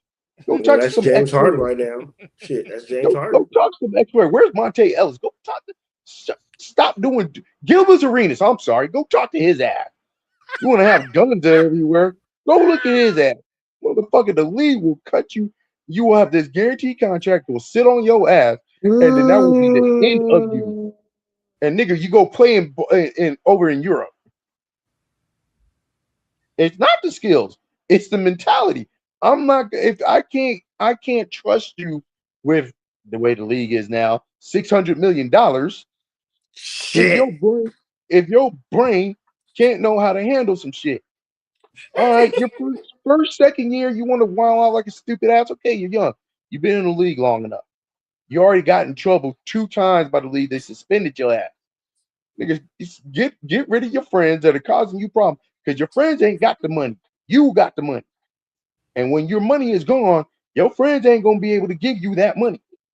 Your daddy is trying to help you.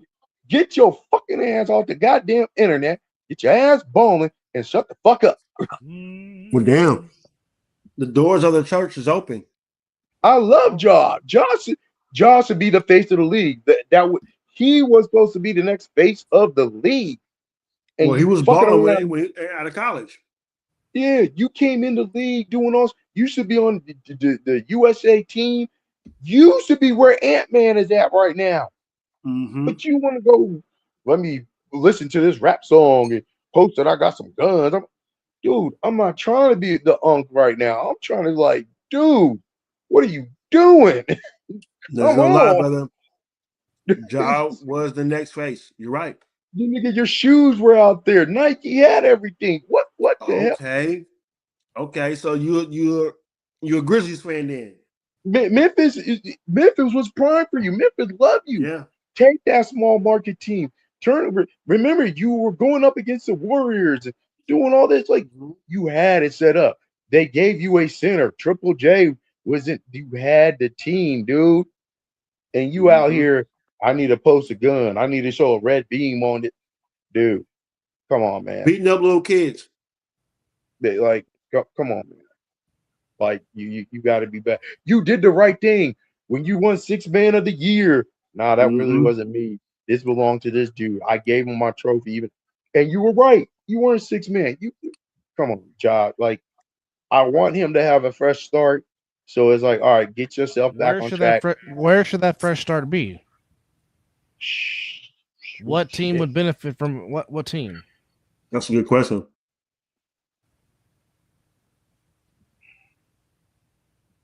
Want me to be truthful? Go ahead. Be truthful. Right off the top of my head, Golden State. Really? You think They need a big man more than that. You guys know it's coming. Steph ain't gonna be there. You know. You gotta. Yes, a big man would be nice, but for what? That's what they need is length, because that's the one thing that has been hurting them in these playoffs has been lack of size. And I'm sorry, I'm sorry, I do not want LeBron James on the Warriors. No. Please God, no. No. I'm like I said. First thing I'm going to think about. First thing I said. I do like what he was saying right there. A new expansion team for Ja. That. No, because you don't want him to be the leader. He needs to be around a veteran that can pull him and say, "Sit down. What the hell are you doing?"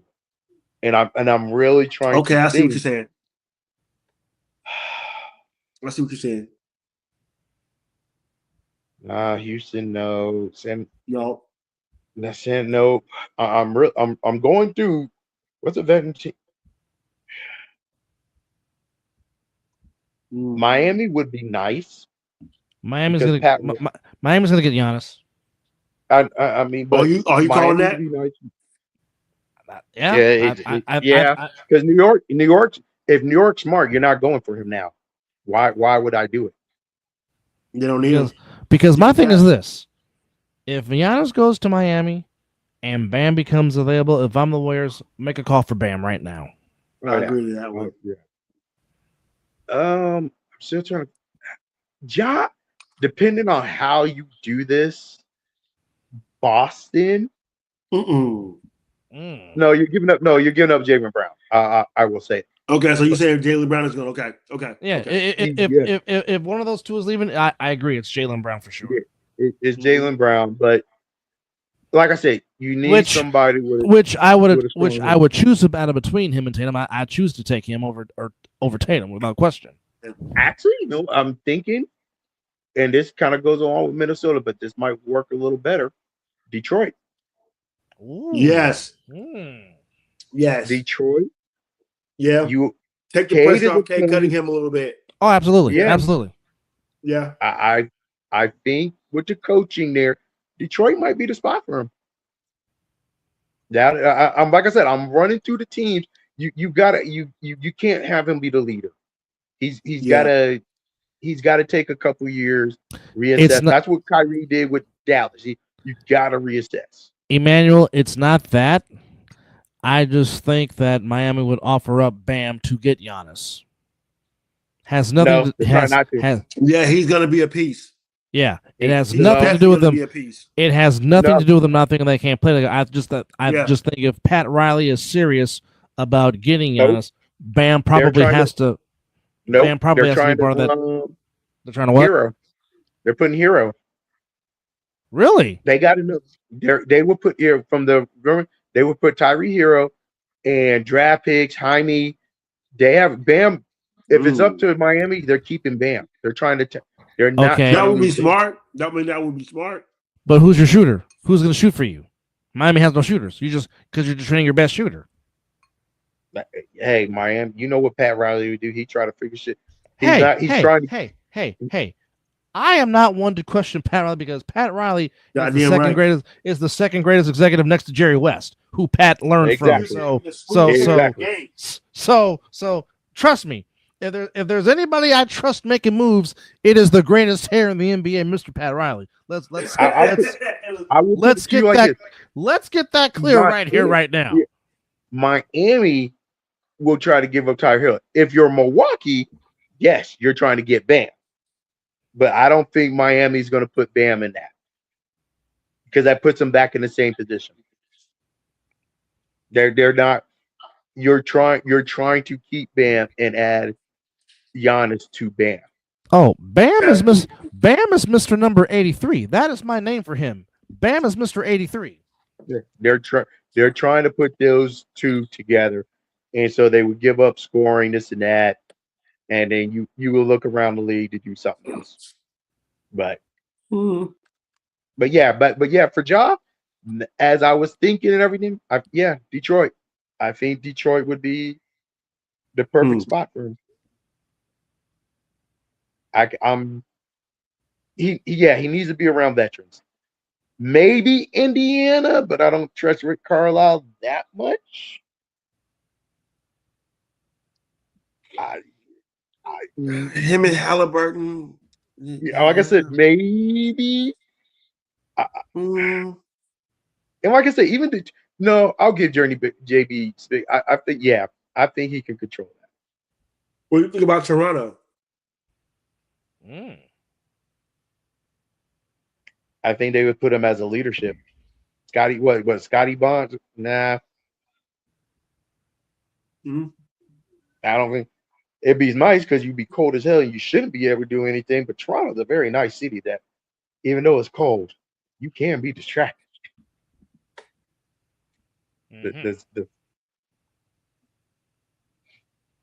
Yeah, I'm thinking that might be the best one too. I was just throwing a couple of teams out there to see how you got to feel. Miami. If you're not trying to look for Giannis, I'm not going to say no to that. Okay. I know Pat Riley's going to really. Eric, he wouldn't be a leader on this team. But what do you think about Orlando?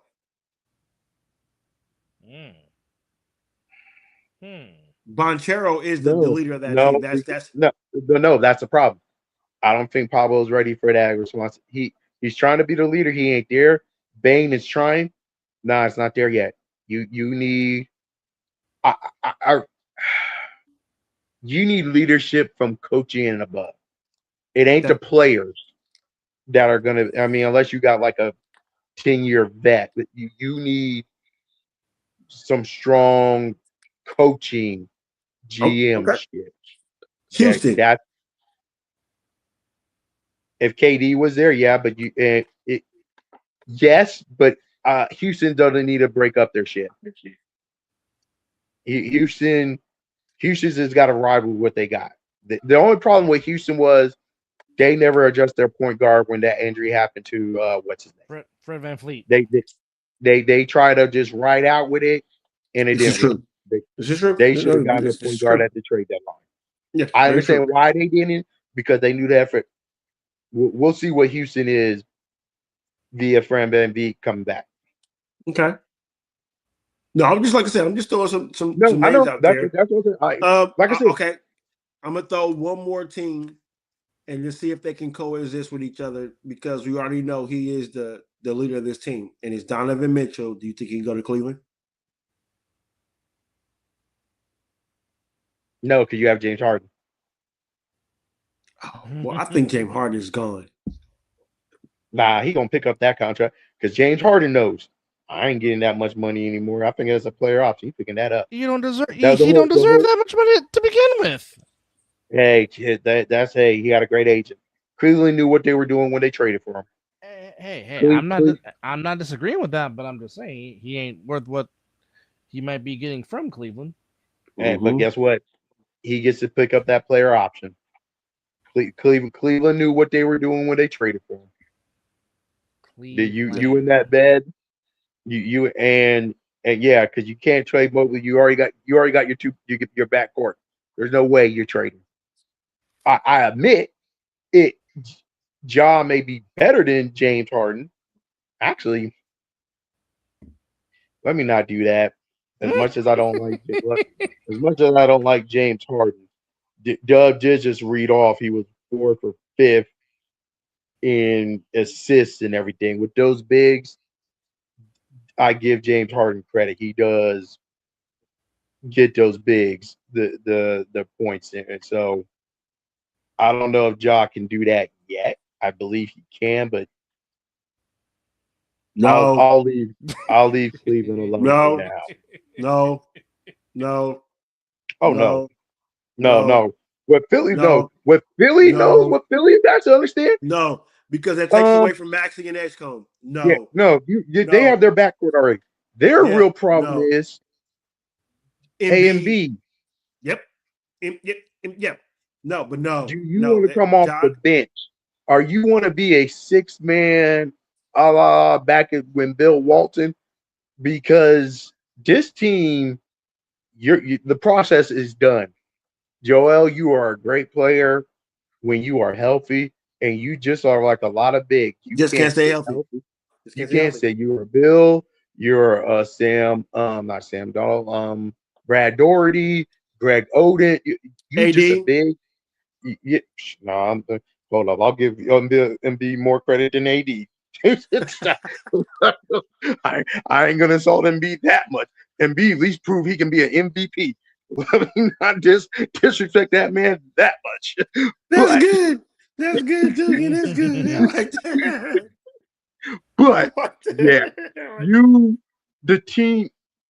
It's gonna be very interesting to see what Philly does, and I hope MB, that your team is now set around your backcourt, which means you're going to focus on highlighting them, and that's going to be Embiid. We're not focused on you, kind of like the Lakers did. Hey, we got Luka. Hey, LeBron. We ain't worried about as many 3-and-Ds as much. We're going to get a big man for Luka, and yeah, we know that's going to mess up your style, but this is the future. Embiid is still good for your team. It's just you're not the focus. And that might be good for you because you might only play 65 games. It's Maxey and Edgecombe. Yeah. The Edgecombe was just beyond what y'all expected, and we're running with them. And we do got some bench players too, though. So, yeah. And hey, Joel, you might still start. Just know that you might be running to the rim to catch lobs.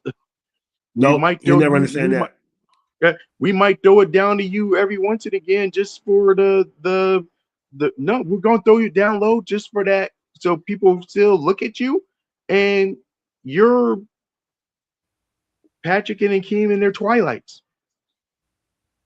That's it. That's really what it is. Yeah.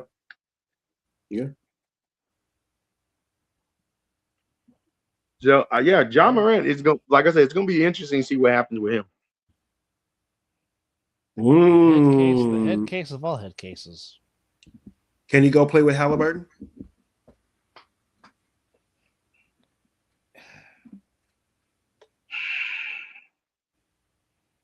Steve, you have a question. Oh, I didn't see it. What was it? What is my favorite sport? Mm-hmm. Hopefully you realize by in this conversation it's the NBA, but I'm also an American who is dominated by the NFL. So I just know more about the NBA than I do about NFL. But yeah, NBA basketball. I grew up playing basketball. So, I got my knowledge in that. I say with football is I know all the rules of football, but I never played it because I didn't want that physicalities. Because I was basketball and you ain't fucking up my knees, hitting me low and everything, so I can't play. You ain't freaking up my knees. I played all three sports. I played basketball, baseball, and football. So. And back in the day, it was easier to get money in the NBA than it was in the NFL. NBA, guaranteed contracts. NFL, you could be one and done. Money was simpler. And NFL, to every 3 years. NBA, I wish it was more 2 years back in the college, but hey, I could have gone from high school to straight to the pro. It was easier to make your money. You can be riding a bench in basketball and still be getting paid. Yeah, it was a lot better. But John Stanley made a living of that. Hey.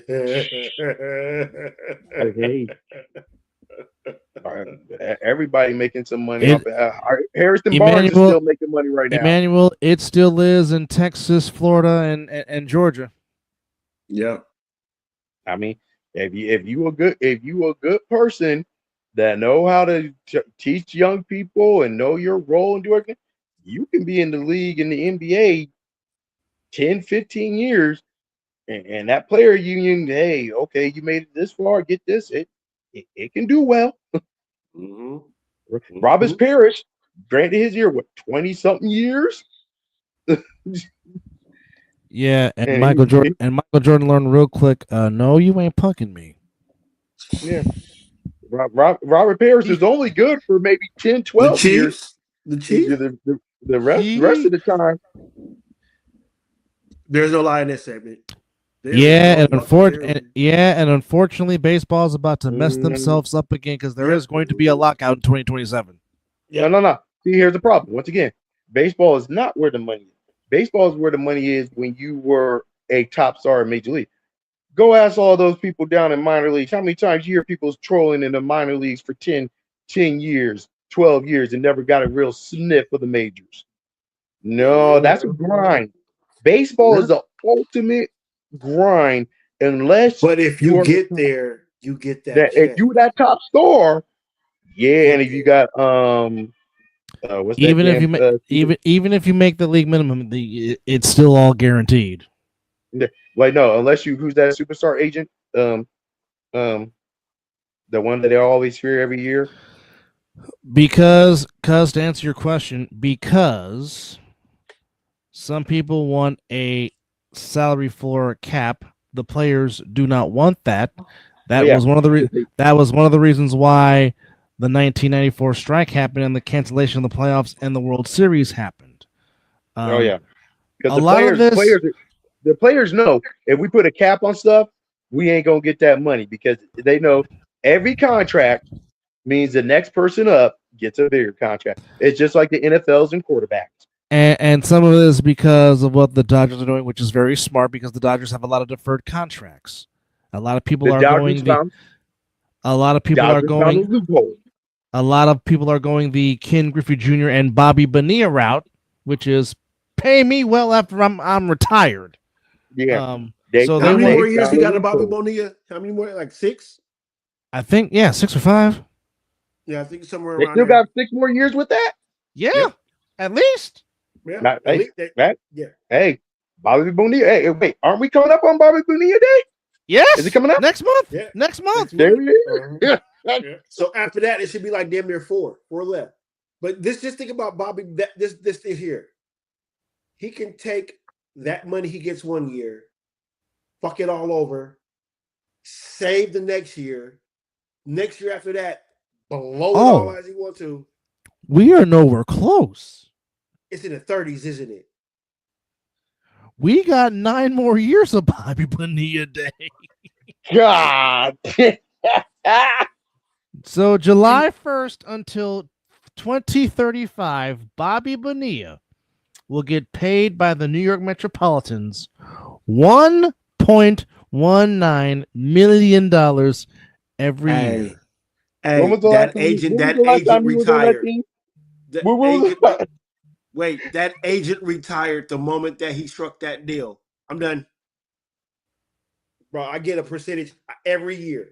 And not only that, Bobby Bonilla also receives $500,000 from the Baltimore Orioles, and he's got that for 2 more years.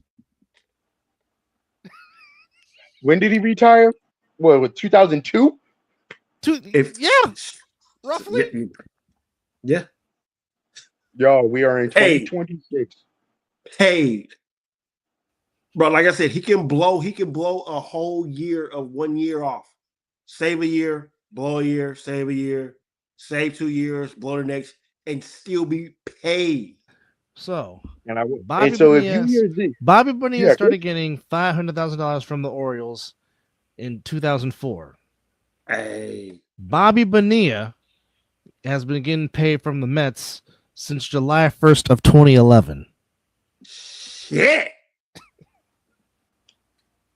And his agent is paid. I'm sorry. So when he gets his final thing from the Mets in 2035, he'll be 72 years old. Hey, you think this? And that's not to mention the pension he gets from Major League Baseball because he played 10 years. Because, boys and girls, if you play 10 years of Major League Baseball, you get a pension. Mm-hmm. And guys, we're just saying for all our young people that are on it, that was in 2002. What do you think Shohei is getting or about to get? Oh. And the reason why Shohei did all this because he's getting paid off the field. Yeah. Hey. Shohei can spend all of his New Balance money. Doesn't even have to touch his same with Marshawn. Marshawn Lynch has not touched his NFL paychecks. Yet. No endorsements. He uses all his endorsements is how he pays his bills. And he barely touches that. I mean, he has not touched his NFL money. And guess what? Dub even said this New Balance, that was the biggest one. Do you not think Shohei's getting from Japan all those commercials and everything? You just took the words out. I said that ain't counting as Japan money. I was like, that's not even including all his stuff in Japan. And he hasn't even gotten all the money he's supposed to get. That's why from his Dodger baseball contract. And people want to get mad at Wardell for taking the leading deal. No, Steph knows exactly what he's doing. He talked to Clay. Clay told him, like, yo, this is what I'm getting over here. This is what I do over here. That was and not to mention his teammate Jimmy Butler's also with the same shoe company. Yeah. He and Dwayne Wade. Yeah. That was called, oh, I get it. And I keep my Curry brand. So, hey, Darren Fox, you're welcome. I think it's Sabrina. Oh, yeah. Is it Sabrina? Yeah. Is it Sabrina? No. Who's on the Curry brand from the WNBA? Is it Sabrina or is it somebody else? Oh, I want to say it is Sabrina. Hold on. Let me get. I feel like it's somebody else. Answer. Who did he have that 3-point contest with? I got you. Hold on. Don't you scream at me. And I think it's Cameron. It's not Cameron Briggs. There might be somebody on the Liberty. No, not the Liberty Lakers. What's the Sparks? Sparks. No, ain't nobody from the Sparks. I don't think so. No, there's somebody because she grew up in the Bay Area, went to Stanford, and he. Yeah. I think there's some. Leave for now. Okay, first off. Cameron Brink is Steph's godsister who plays for the Sparks. There it is. Okay. And it is Sabrina that's also under. There you go. Curry brand. So they're now part of China. Yep, and he almost got Caitlin Clark before Caitlin went to Nike. So please. But that's why he kind of got mad with Under Armour. I'm out here doing this, trying to get this set up, and y'all lowballing people. Yep, I'm out. Well, heck, I bet you Nike kicks themselves in the ass every day for disrespecting Steph. They probably do, but probably not, because you know what they still gonna make money on the back end anyway. Yeah, they're like, hey, as much as we like Steph, you know what? LeBron's still doing good for us. Rondo still doing good. Is LeBron Michael, really? Do you see many people buying LeBron shoes? And like I said, Michael is still helping us. Michael, boy, Mrs. Jordan. Still around. No. Michael is making money for his brand, not Nike. No. Nike gets a percentage, bro. Nope. Those Air Jordans, bro. Those Air Jordans are still Nikes. Nike gets a percentage. That's right. Not the Jordan brand. You notice they ain't the Jordan brand. It's Air Jordan. Mm-hmm. Those are Nikes. Now, Michael is definitely the ones that like the one through the ones, twos, three, up to the 5. They have the Nike symbol on them. If I'm not correct. Mm-hmm. Like I said, and those are the sellers. And Mama Jordan told him, get that percentage in that company. Don't worry about pay. You get those stock options. Put stock. And Dolores knew Dolores knew what she was talking about. Yeah. Dolores exactly knew what she was talking about. Nike, and I don't know the world as well, but Nike got a couple of those big soccer boys. What was that Nike commercial that just got put out before the World Cup? All those people in that. Don't matter. They don't have Messi. Messi still trumps all of them. I'm sorry, and Adidas got him. I want to say, well, yeah, Hey, Adidas is the big brand for yeah, football. I mean So for soccer, I get that. I mean they there's got not Nike. Nike is like I'm just saying. 1C Okay, to, Nike. Unfortunately, Nike doesn't hold the weight of shoes like it does anymore. It doesn't.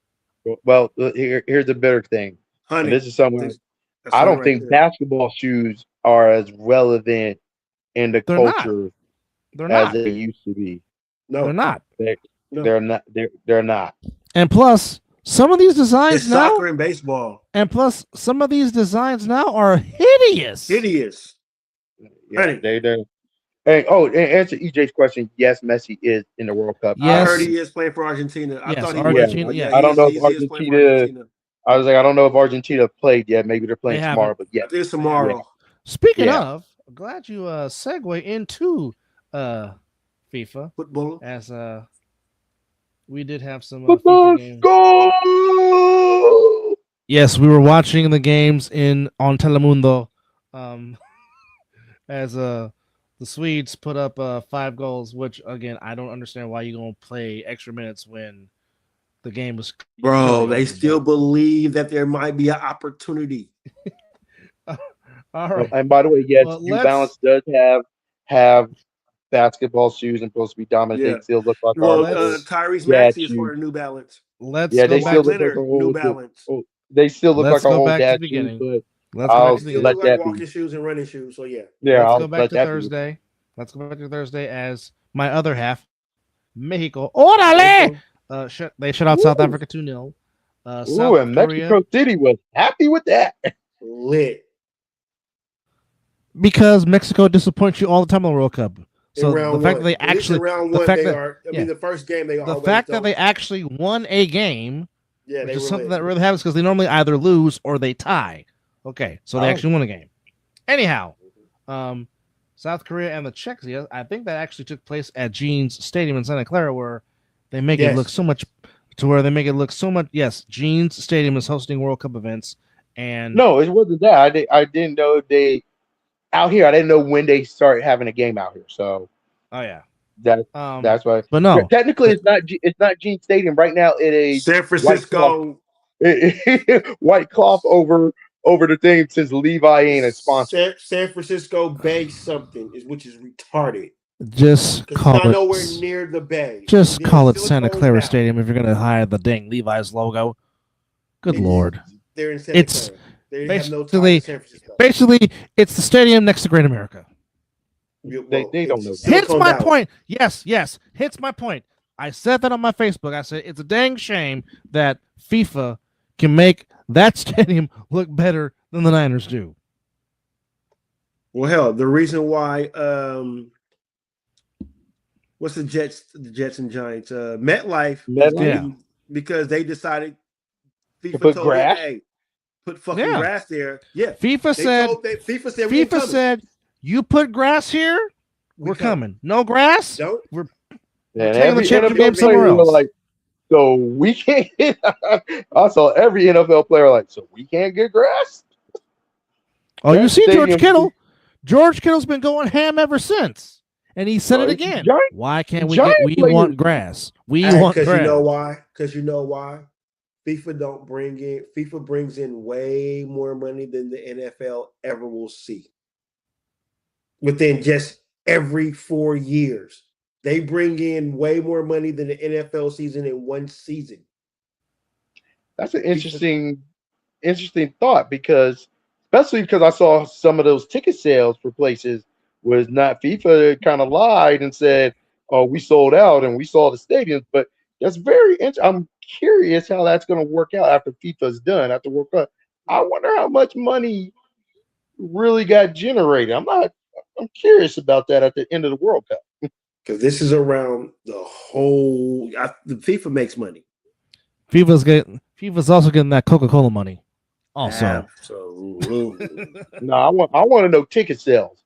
I really want to know in these U.S. stadiums. I thought about going to Levi, and Levi said, "You ain't making it, bruh." And Levi's was filled. Yeah, you ain't making it, bruh. All right. I Pretty didn't know much when every the game. stadium has been filled. Well, no, Well, for one well, of of them, course. maybe because it was a late game.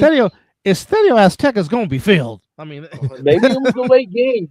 I don't know where it was. The stadium was not filled. Which city? I don't remember, but they put it out there. It was only MetLife, Santa Clara, Mexico, Canada. I don't know if it was so Canada. No, there was somewhere. every It was a late game because I think it was like the 7-10 o'clock. And they even posted on social media. This is me cracking a joke because, again, the stadium sound way more louder than when their team is playing there. Could have been SoFi.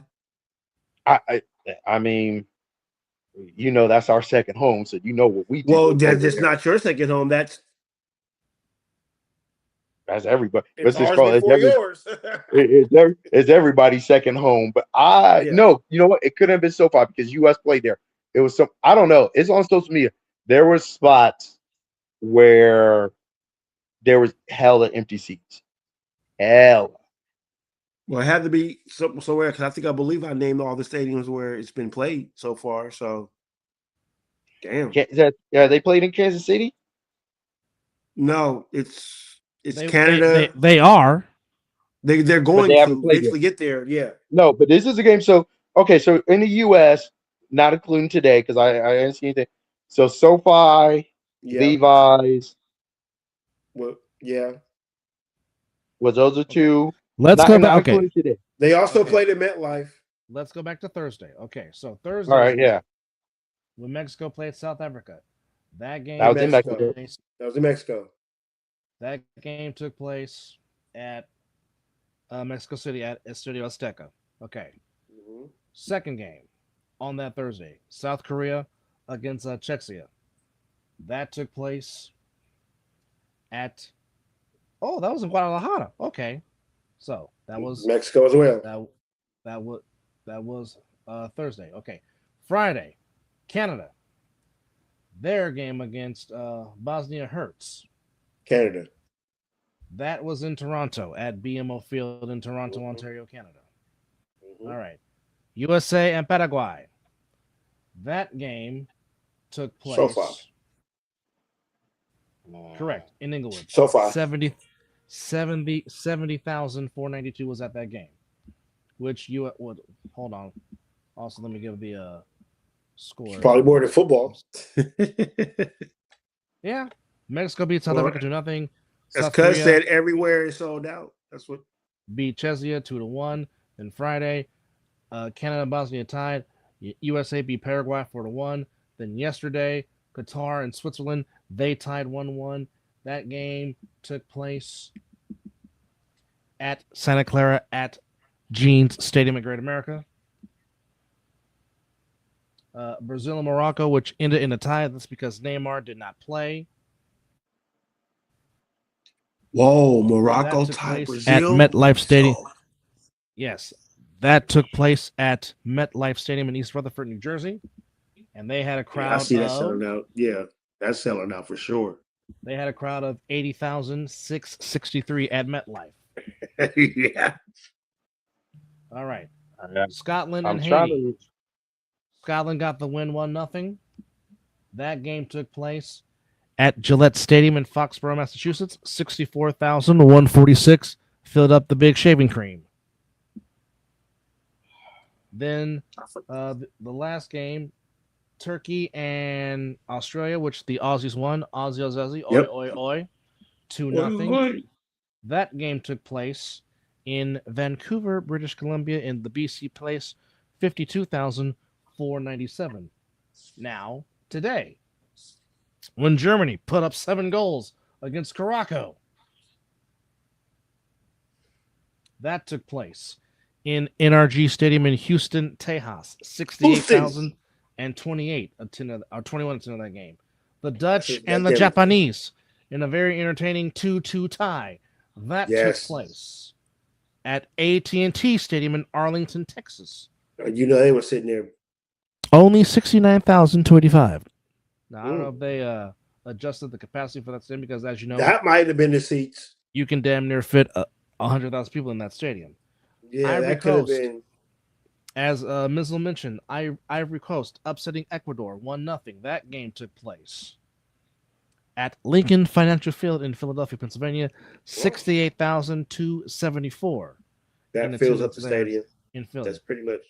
And of course, Sweden putting up goals against Tunisia, 5-1 the final score. Well, that game took place in Guadalupe, Mexico, at Estadio BBVA, 50,958. Now we come to today's action, or later on, or Monday's action in the world. Oh yes, so as early as 9 a.m. is our first game for the World Cup, and it features España. Spain taking on España. Cape Verde. That game will be played at Mercedes-Benz Stadium in the ATL in Atlanta, Georgia. Oh. At the Falcon Nest. Game 2 at noon features Egypt against Belgium at high noon. That game will be taking place at Lumen Field in the beautiful Pacific Northwest in Seattle, Washington. Oh. The 3 p.m. game, Uruguay taking on Saudi Arabia. That game will be taking place at Hard Rock Stadium in Miami, Florida. Ooh. And the nightcap in Group G features Iran, oh boy, against New Zealand. Oh baby.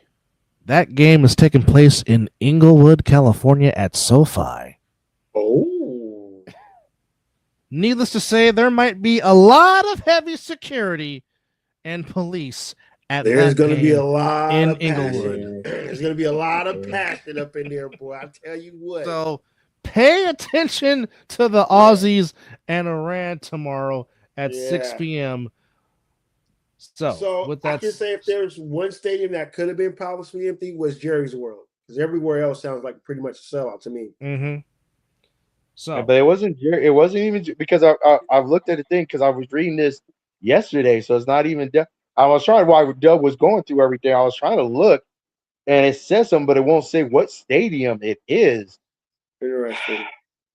It's hard to say. Is it a trusted website? Is it a trusted website? I went on Threads. You're gonna have to do your research on it, but it's somewhere where it wasn't sold out, and then FIFA's trying to say, "Oh, fans rather be at the bars and do all this." What FIFA's kind of make whatever excuse. There is somewhere one of the stadiums was half empty, whatever reason it is, But it sounds like everywhere else, which I expect, I enjoy it. These places are selling out and everything. It just happened to be whatever that one game was, and I can't find out whatever. It was half empty. Okay, now this is straight from the FIFA site itself. Now there's 2 stadiums, or there's 11 stadiums that the U.S. is hosting. Obviously, Foxborough, Gillette, Mercedes-Benz in Atlanta, NRG in Houston, Arrowhead Stadium is hosting. Of course, we know about SoFi, we know about Miami, we know about MetLife and the Link and Lumen Field, and of course, Jeans Stadium in Santa Clara. So it is Atlanta, Boston, Dallas, Houston, Kansas, or Arlington, pardon me, Kansas City, Inglewood, Miami, New Jersey, Philadelphia, Seattle, and Santa Clara. Now, only 2 places in Canada are being hosted. That's Toronto and Vancouver. Yes. And then we have Guadalajara. Of course, we have Estadio Azteca, Mexico City, and we have Monterrey Stadium. Now, what we do know is that MetLife Stadium will be hosting the championship game, and I'm going to presume the Final Four. I'm presuming.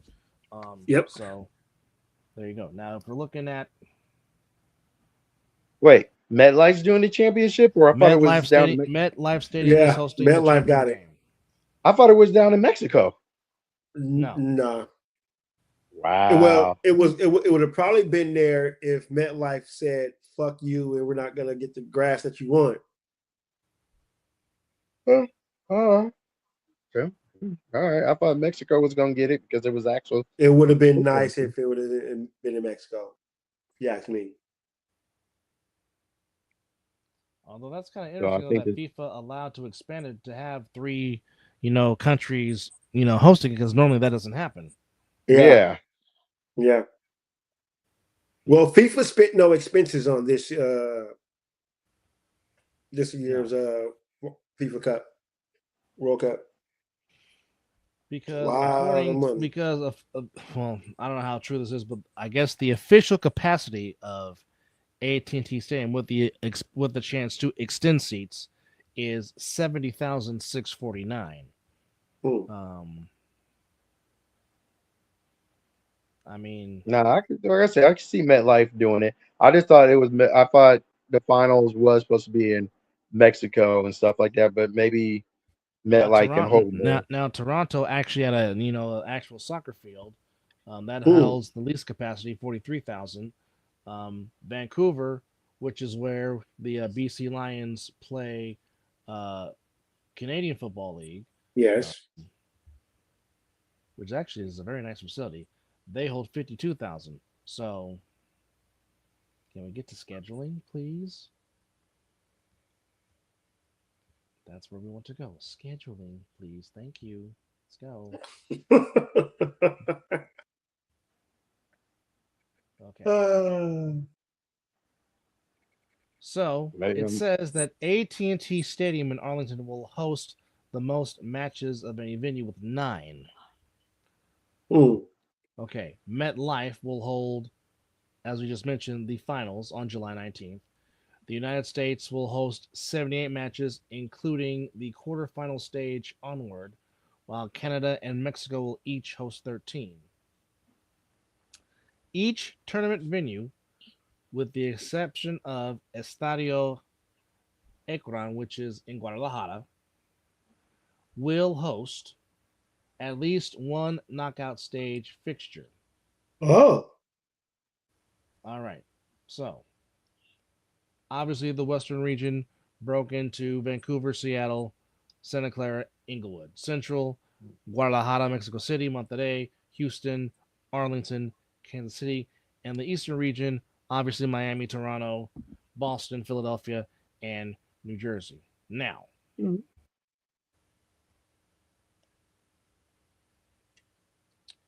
the knockout stages will be in late June. Group stage will be played from the 11th to the 27th. Then the knockout stages will take place, as we're scrolling, and doing some more scrolling, will be single elimination starting on June 28th. So June 28th, it becomes you win, you move on, you lose, you go home. If the scores are level when normal playing time expires, 30 minutes of extra time will be played. If still tied at the end of extra time, it goes to a shootout. Shootout, yeah. I mean, group stage, they're not worried about it right now, but once it gets down to the nitty gritty, they're going to do shootouts.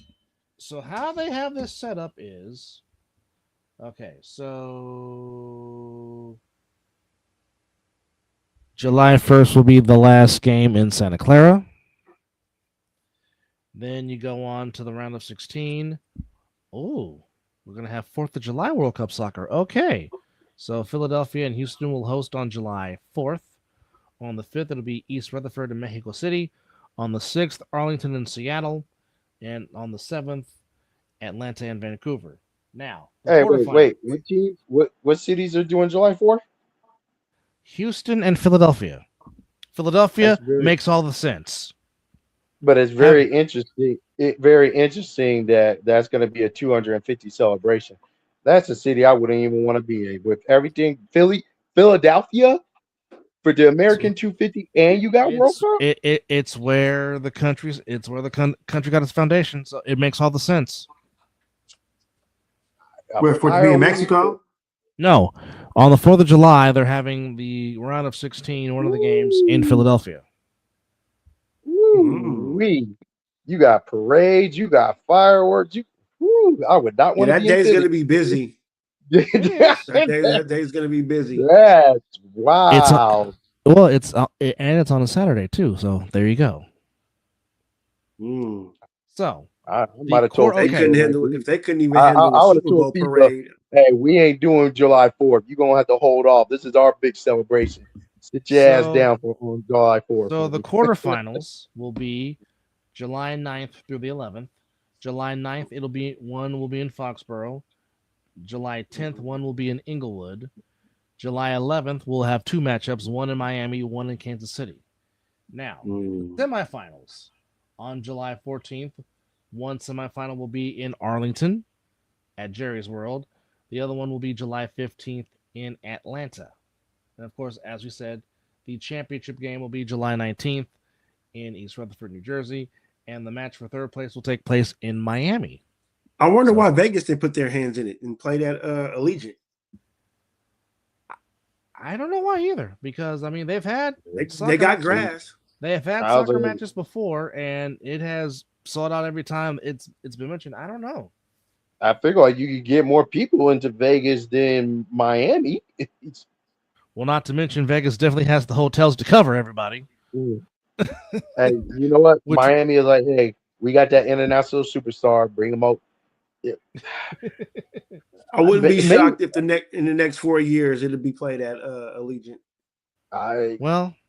We know this. Allegiant's have like I said, in January, college football national championship will be at Allegiant Stadium.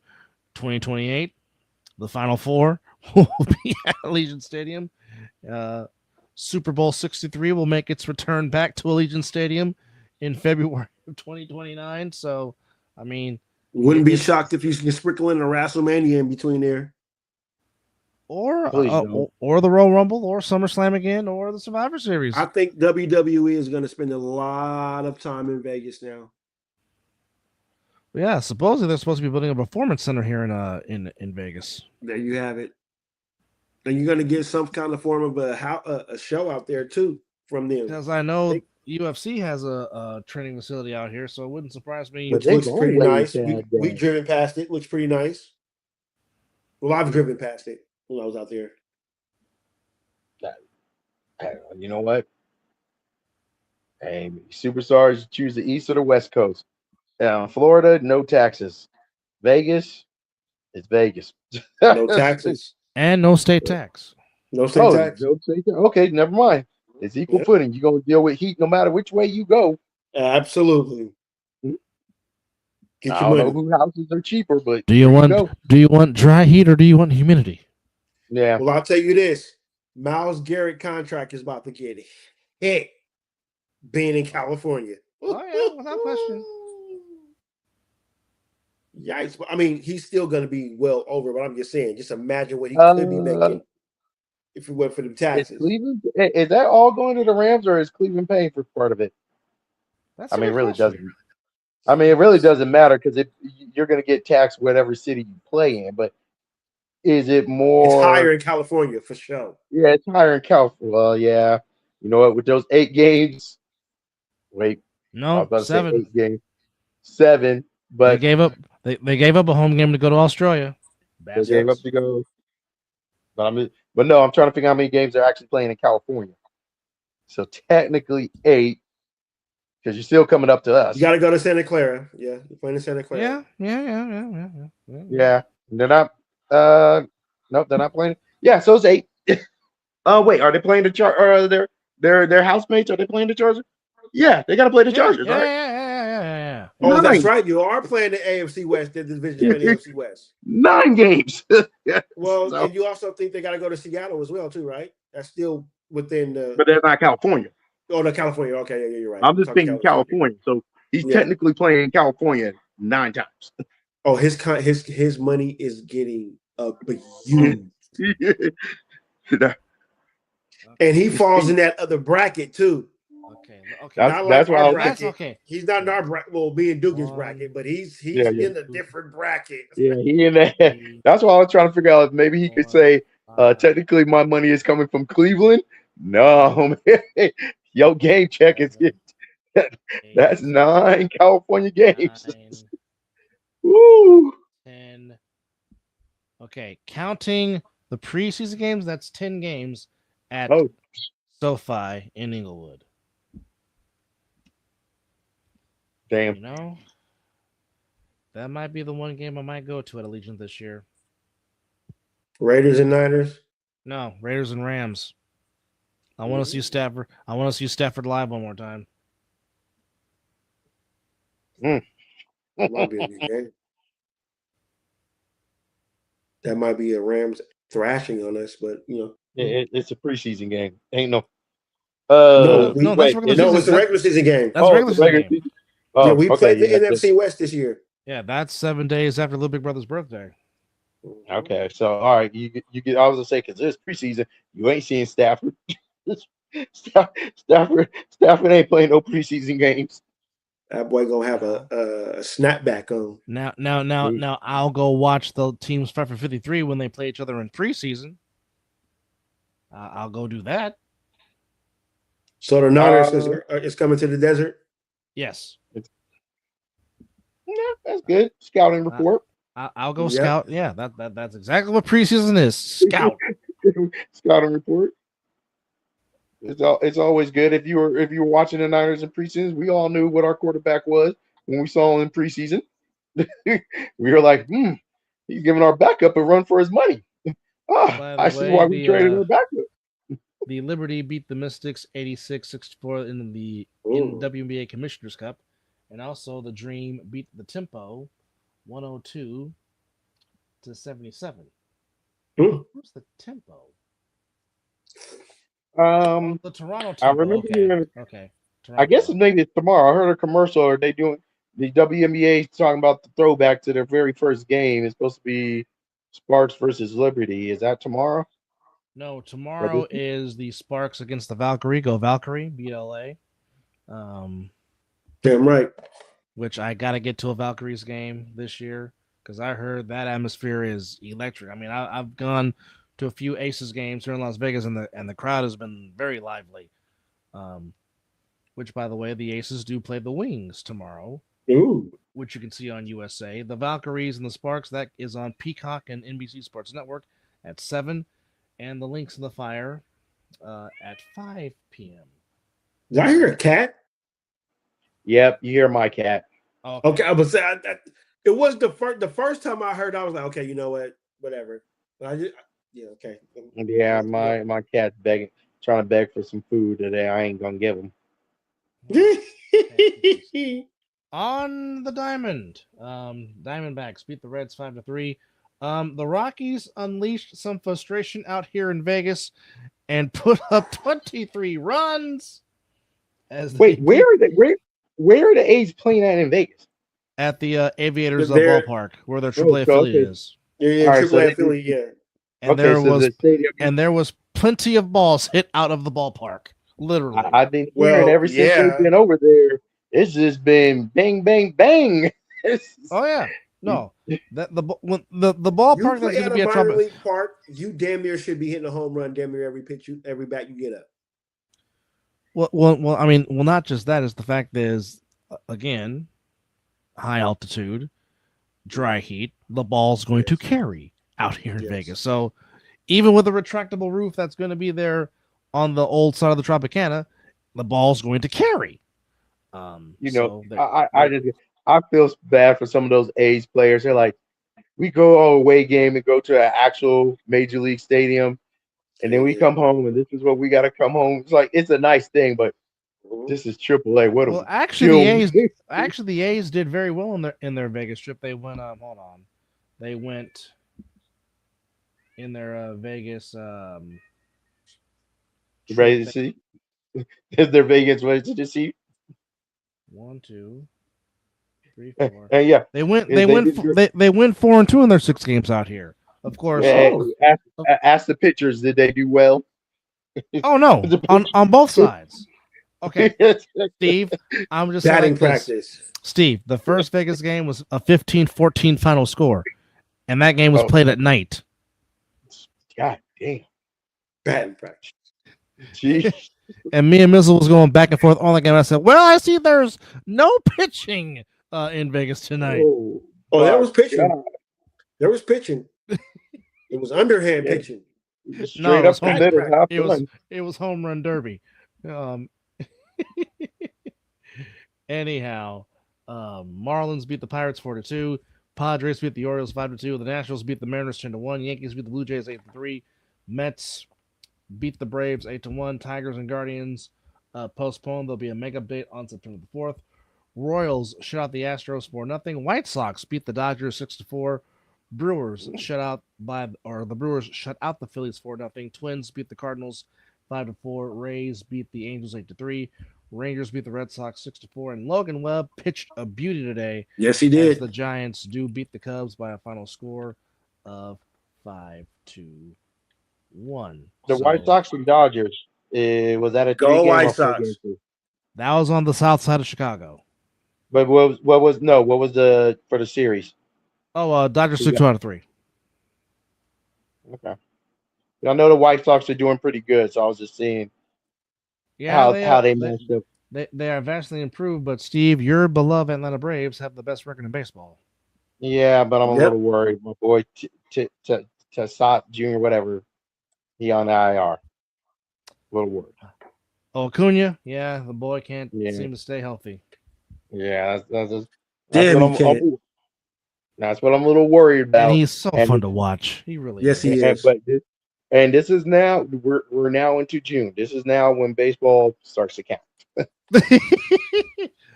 You're not wrong, but April, May, you can feel things out. Everything. It's June. It's June.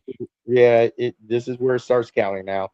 You got your team. You know who you are. We know that this is when it counts. No lies. There you go. Well, hopefully they can buy. Oh, before we go, congratulations, and Mizzle called this. The Louisville Kings are your new UFL champions as they beat the DC Defenders in their house, 27-20 to claim. I watched the fourth quarter of that. As they claim the UFL championship, the DC Defenders were trying to go for the repeat as the game was being held at their home, even though it was a neutral site. But DC got to play the championship game at home, but lost to the road team, which is the Louisville Kings. Oh, I'm sorry, the Louisville Kings were the home team in this neutral site, but get the win 27-20. So the Louisville Kings in their first year in UFL get the championship of the United Football League, which is a very nice trophy. Congratulations to them. And we are officially a month away from training camp, which means you'll be seeing a lot more Mizzle and Dub on the Mizzle Dub Show during football season as the cat needs. Oh, that cat hungry. That cat I was needs like, some you want to fancy make feast. I was about to see. He came up to me. I was like, you want to make an appearance? Sure. We love animals. He left because he already know I don't play that. This is not my cat. I see you have your cat relationship like I have with my dog. This is my wife and daughter's cat. I'm not really caring. I do what I have to do when I'm called upon it.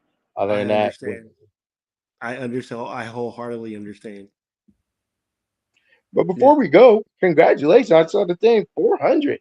Hey, yes, sir. Yes. That's a big thing. There's not a lot of podcasts can get there. 400. Yes, I guess we like talking. Yeah, I guess so. But no, definitely appreciate you. Of course, my good buddy Kevin Perry. Of course, JP, Country K, all the guests that we've had come on this show over the near 6 years we've been doing this. Like I said, a lot of y'all helped put this together because y'all wanted us to do this. And like I said, made we do me this. spend money.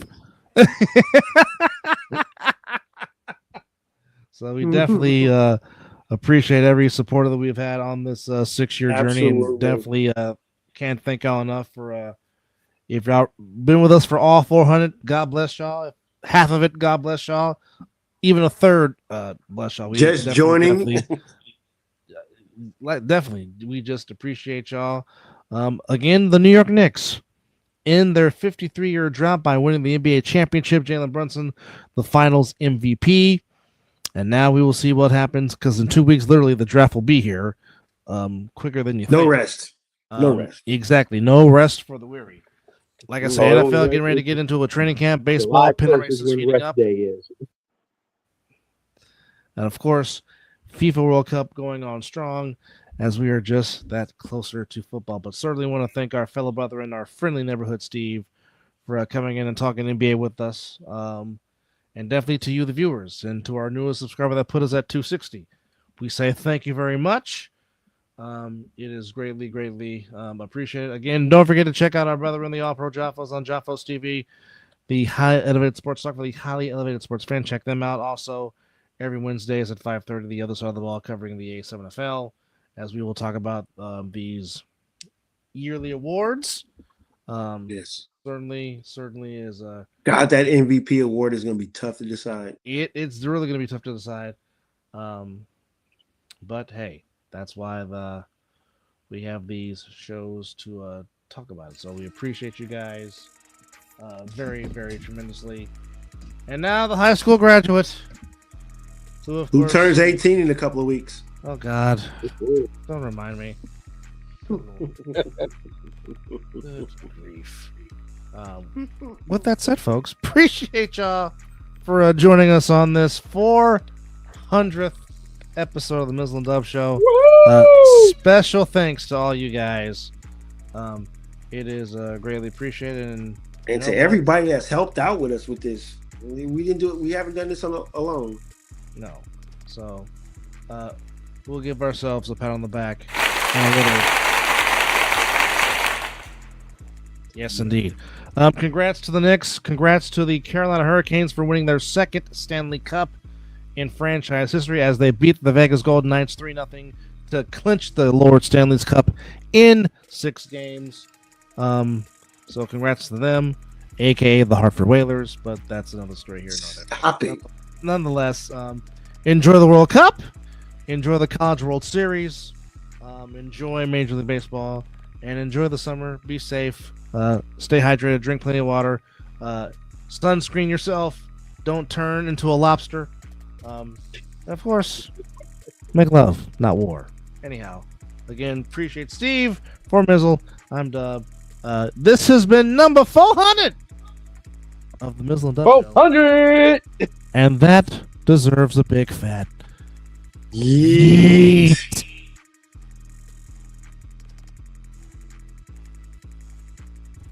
And another big.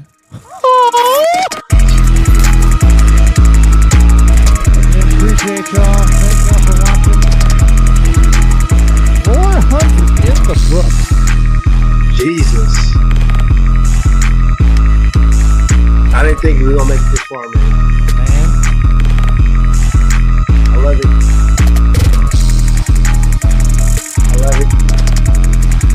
Yeah, I love it. And again, special thanks to Josh Grenada for making this wonderful, wonderful banner logo. All that.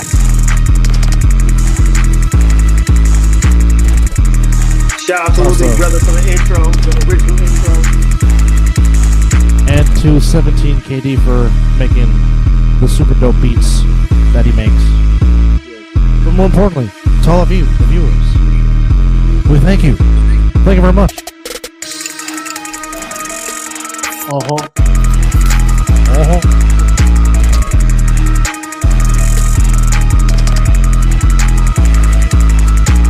Y'all can see us right now eating out to this beat.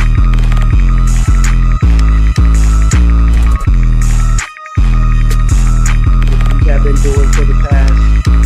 And this has been our outro for all 400 episodes. Yes. You got 2.5 hours to catch up on while you're working, Ophis. Yeah, and you also just missed Steve because he was on the show too. We know that you have been one of our biggest supporters. Absolutely. We know that you will catch up while you're working. And trust me, you got a whole lot of